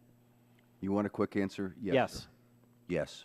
And that's the sentence. You can give a full sentence to reassure all of us, especially rural America, that we're going to be driving in the fast lane. There is one internet. There is not a fast internet. There is not a slow internet. There is not an urban internet. There is not a rural internet. There is one internet.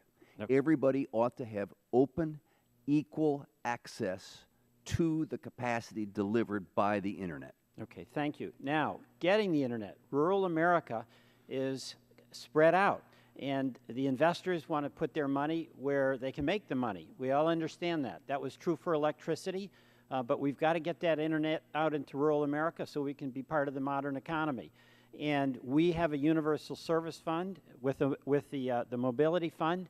We need to have that, and I'm wondering if you could comment on the status of that and what we need to do to make sure that the funds are there to build out that broadband. Specifically on mobility, here's the interesting question that gets raised by mobility.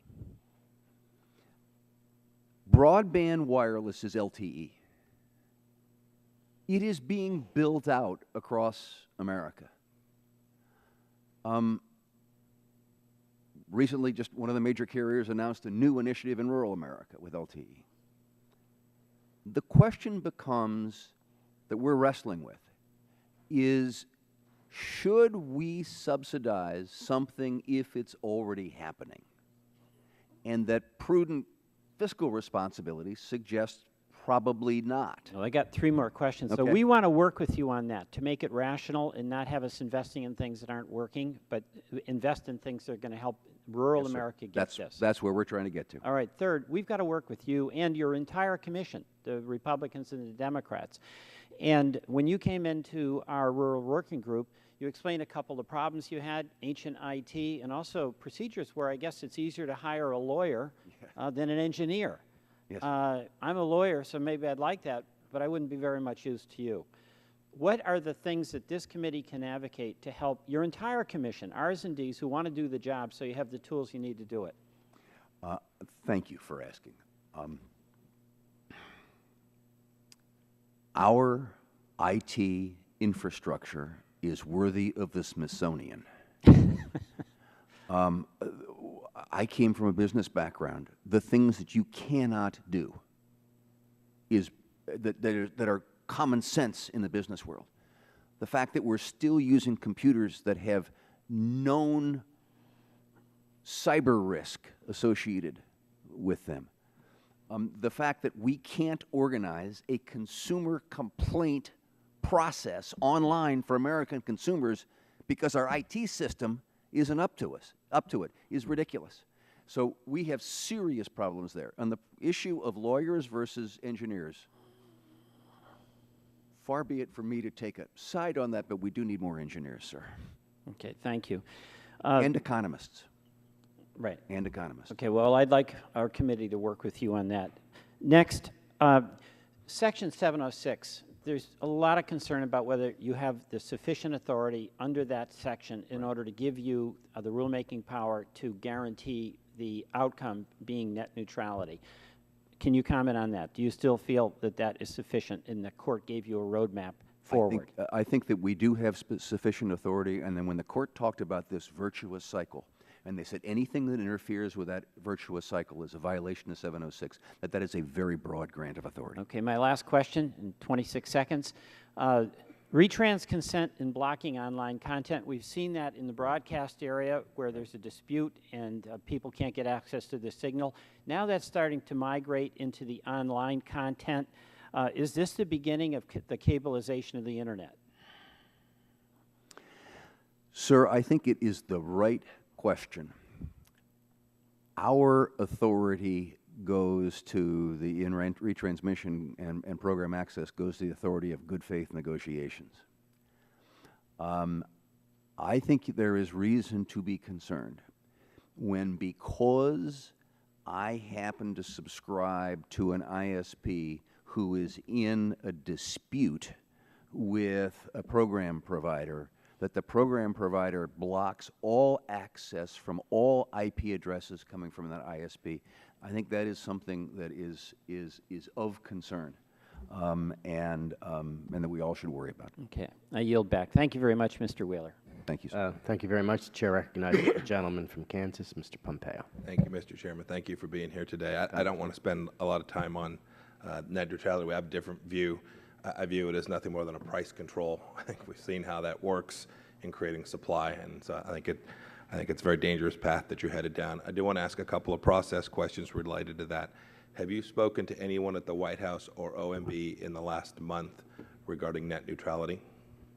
Only to keep them appraised. They have been assiduous in their recognition that we are an independent agency. And did you call them or did they call you?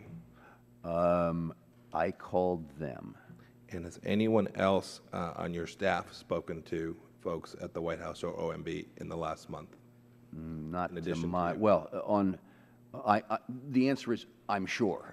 on this issue, I don't know, but I can assure you from my discussions with everybody, from the president on down, the recognition of the independence of our agency, and I'll go further and assure you that never have I, or to my knowledge, any one of my staff felt any pressure to decide any issue. I appreciate that. Thank you. I want to follow up on something Representative Guthrie was saying. You believe the FCC has the power to preempt state laws that ban competition from community broadband? Yes, sir. under Section 706? Yes, sir. Do you believe that states have the same authority? I think that that's the issue that I believe is, do we have the authority to preempt? That raises the question of what is the authority of the state. I think we have preemptory authority. I think we'll probably end up having this answered in court. Look, I just read the statute. The states have the same authority that the FCC does. The language is identical. It says you whatever authority is, you have and they have. Well, and it says state commissions as Right. well. Yes, So and state it says that we have preemptory authority over state commissions. So state commissions have the same authority that you do. You'd agree with that? No, it's a simple statute. I mean, it just says the same thing. No, I think that it says that both of us have authority, but that we have preemptory authority on this issue, and I think that's what Judge Silberman was saying in his dissent in the Verizon case. Right, not law, dissent. Chairman Wheeler, the FCC's Media Bureau recently issued new, they call them processing guidelines for broadcast transactions. And these broadcast talks not only about future broadcast transactions, but also pending applications. I have three questions with respect to that. First, how many applications have been singled out for close scrutiny since that new guidelines have been issued? How many have been approved in those 2 months? And when might those broadcasters see the resolution of their applications? I don't know the answer to any of those three off the top of my head, but I'll be happy to get it for you for the record. Okay, you can understand these are pending applications submitted under a set of rules. You've now moved the goalpost on them. This is No, actually, yes, sir. I understand your point.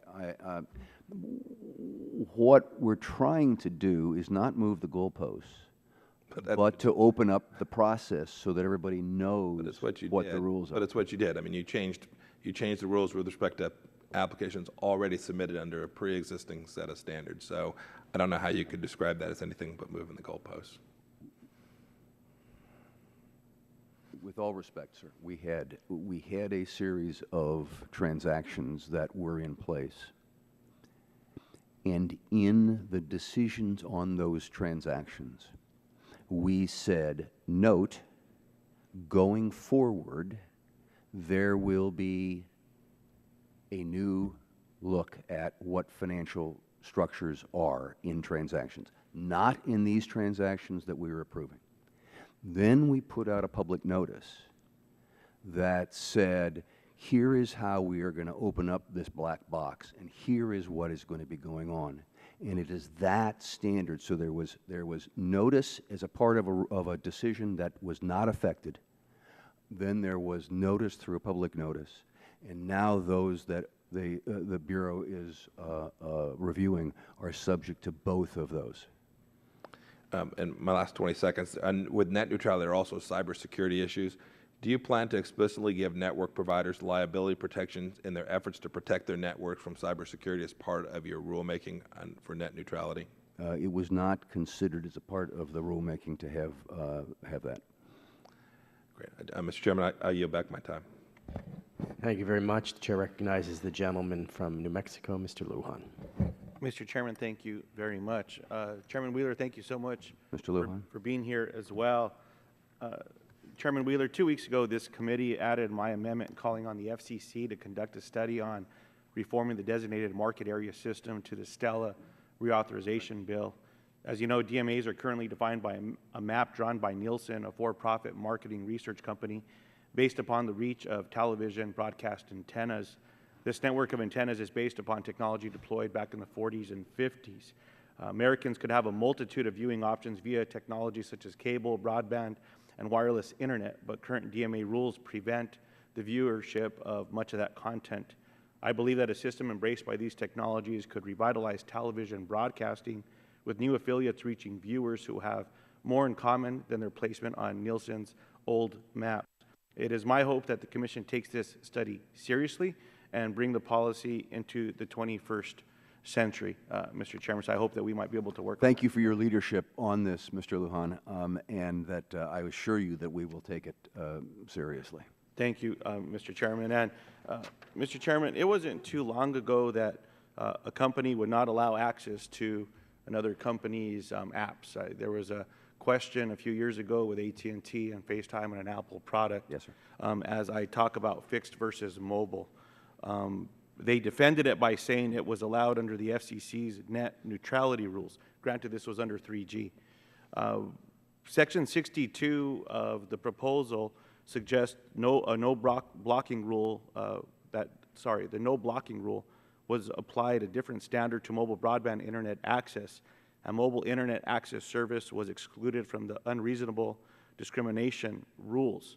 We're seeing mobile getting faster now, and with the new spectrum auctions, even faster than fixed.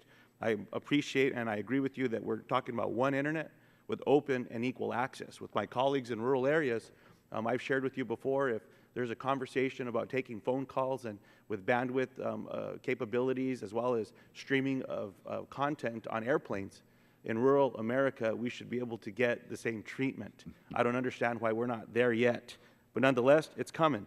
So I'm hopeful that as we have this conversation, that we're able to have equitable treatment. I know that there's, as I read in the proposal, that there's elements of asking for a look into this in the rule, but I'm certainly hopeful that this will be treated with the same scrutiny and level of attention. And again, as I talk about an old antiquated rule within the 40s and 50s, we talked about dial-up, that this is another area that we're going to have equitable treatment as well, especially with new gigabit access as well.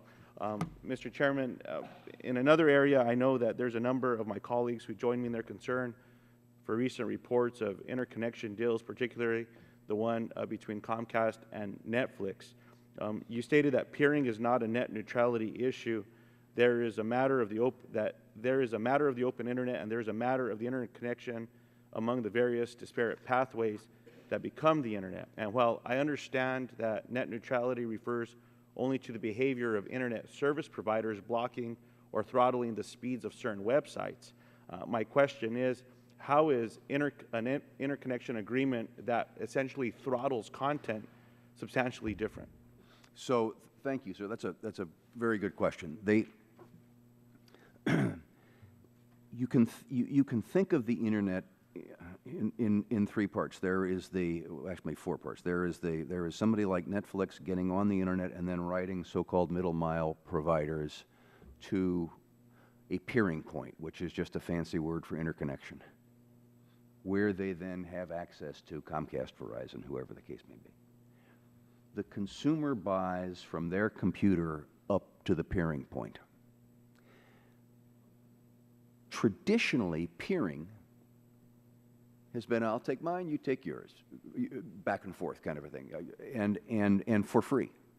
That has begun to change over time. If I may, I apologize. My time's going to elapse, and maybe what I'll do is if we could get that into the record. All that I would add is, once upon a time, peering agreements didn't have an exchange of money. People found a way to work with each other. And I'm hoping that we can get some certainty with the treatment of fixed versus mobile in that area. And lastly, I'd like for the record, if there's any way that you might be able to provide us more specifics and details with what's been talked about as commercially reasonable as well, as we talk about not putting smaller companies at a disadvantage. I apologize to cut you off, Mr. Chairman. I could always sit and visit with you. And the last thing that I would say is President Obama is in support of an open internet, and I would encourage you to speak with him. So thank you very much for that as well. Let me just, Congressman, so am I. Thank you. Thank you very much. The chair recognizes the gentleman from Louisiana, Mr. Scalise. Thank you, Mr. Chairman, for having the hearing, and thank you, Commissioner Wheeler, for being here today and answering our questions. I know as we look at the potential changes that have been proposed, a lot of us that want to continue to maintain a free and open internet want to make sure that we're going about it the right way. I know I've got some concerns with the fact that the FCC would even consider going the Title II route in terms of reclassifying broadband. You know, and a lot of us had reached out to our constituents to have them also give us suggestions on things that they would like to ask you as well. And a lot of the comments that we got, I know that I got in my district, were just concerns about maintaining that open internet and keeping the government out of regulating it in trying to make sure that the government doesn't impede the ability for the innovations that we've seen, which have been so dramatic and revolutionized not only the country, but revolutionized the entire world. And it's a lot of innovation that's made in America, and we want to continue to see that innovation thrive. When you look at going into the reclassification, and it's a proposal that's out there, I know, like I said, I've got concerns about that, but in your written statement, you assert that the private sector must play the leading role in extending broadband networks to every American. If it were to be reclassified under Title II, who would pay for extending those networks if they're subject to common carrier regulations? The private sector. But then when you look at the Title II route, would the FCC have the authority to regulate broadband pricing? So in the vastness of Title II, that is conceivable. One of the reasons that we are asking for Title II versus Section 706 comments in this proceeding is to be able to specifically zero in on what are issues such as that. So you think you may have the ability to regulate broadband pricing? Is that something you think would be an open possibility for the FCC? Should a full Title II regime be chosen, which it has not been, we are proposing. But you're making the proposal. Section 706. Right. No, we're not. What we're doing is we're proposing Section 706 as the approach, and then we've asked questions about Title II. And these are the kinds of issues that will come up in that discussion, and that are going to warrant serious consideration. If you deem them telecommunication services, because that puts broadband into a different realm than it is today. It's not there right now. If you do choose to try to put it there, would state public utility in our state, we've got a public service commission, would those state public service commissions and other related entities in the states be able to regulate broadband at that point? So what we have proposed is not Title II, is Section 706. What we have asked is for a discussion of Title II and those kinds of issues. But our proposal, for which I've taken a lot of heat, is not Title II.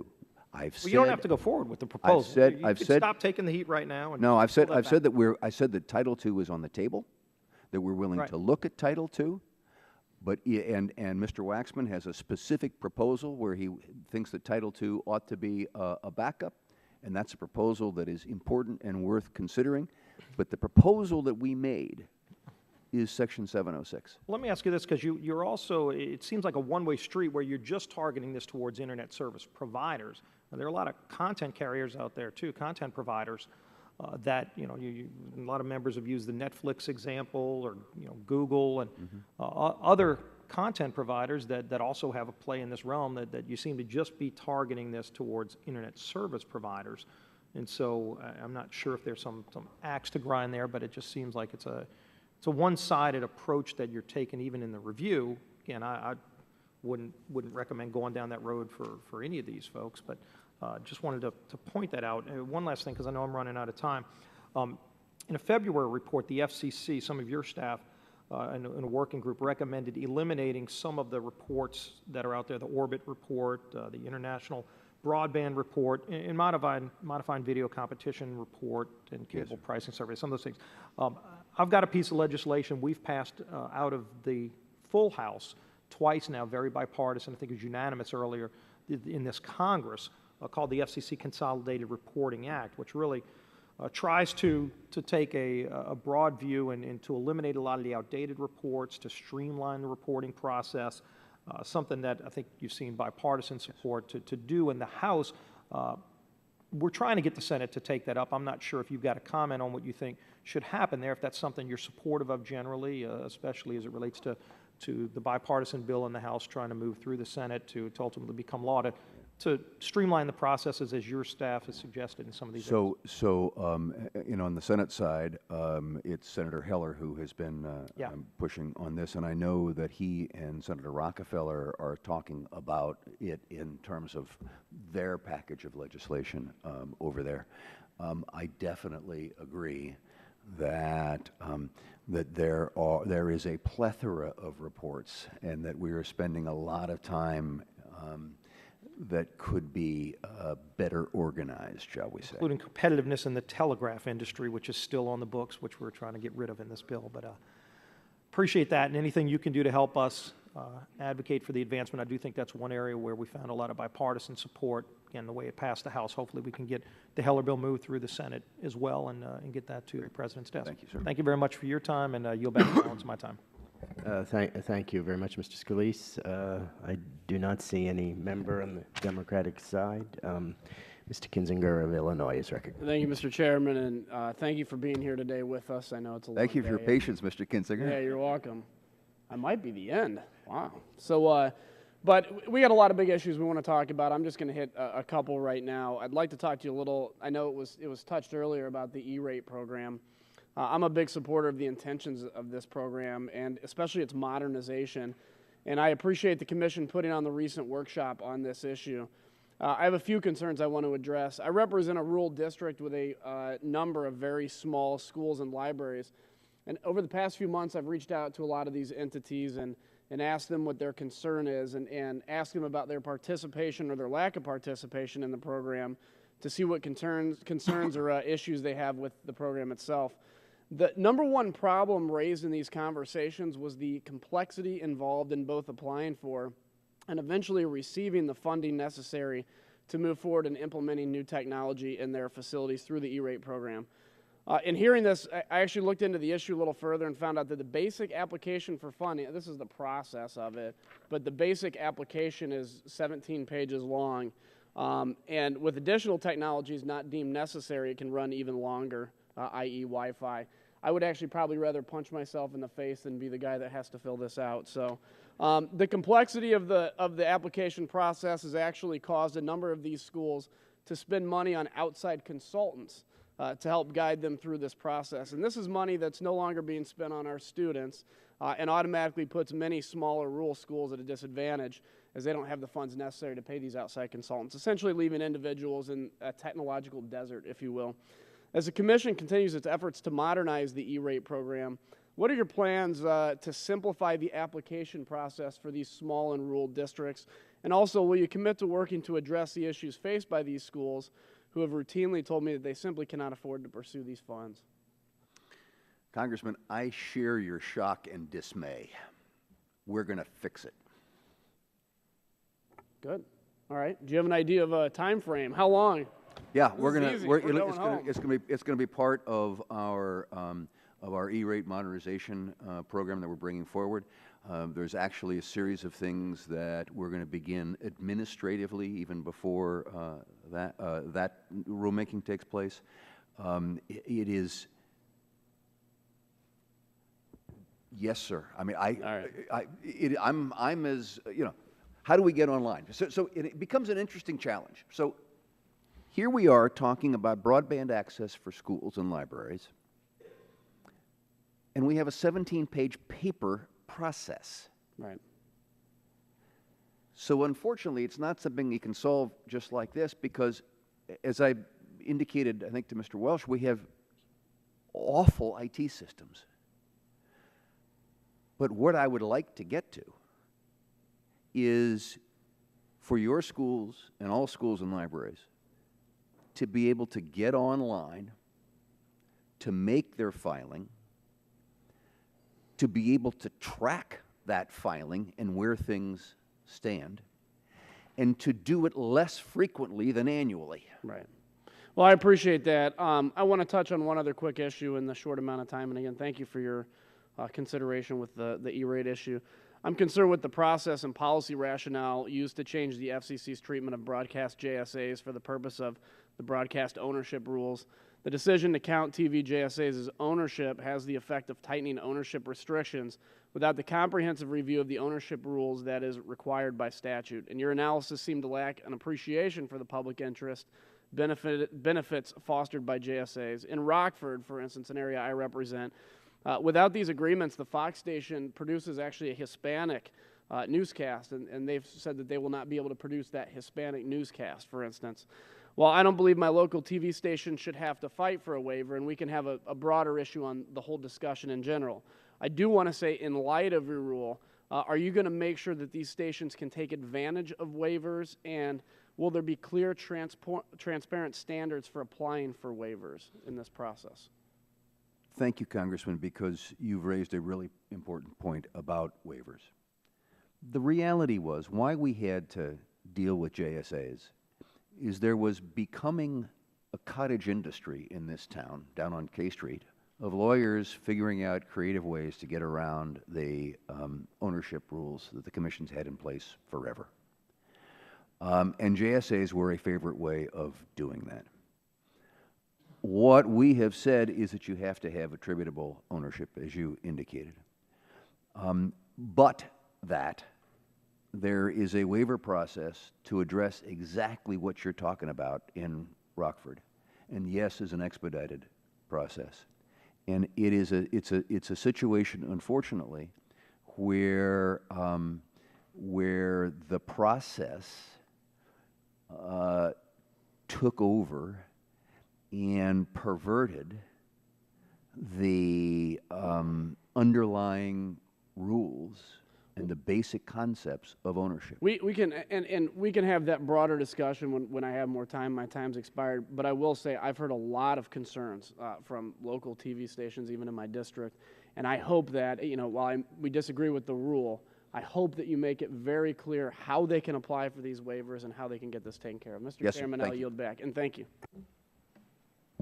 Thank you very much. On behalf of Mr. Matheson and of myself, thank you, Chairman Wheeler, for your testimony this morning. We look forward to working with you in the future, and the hearing is now adjourned.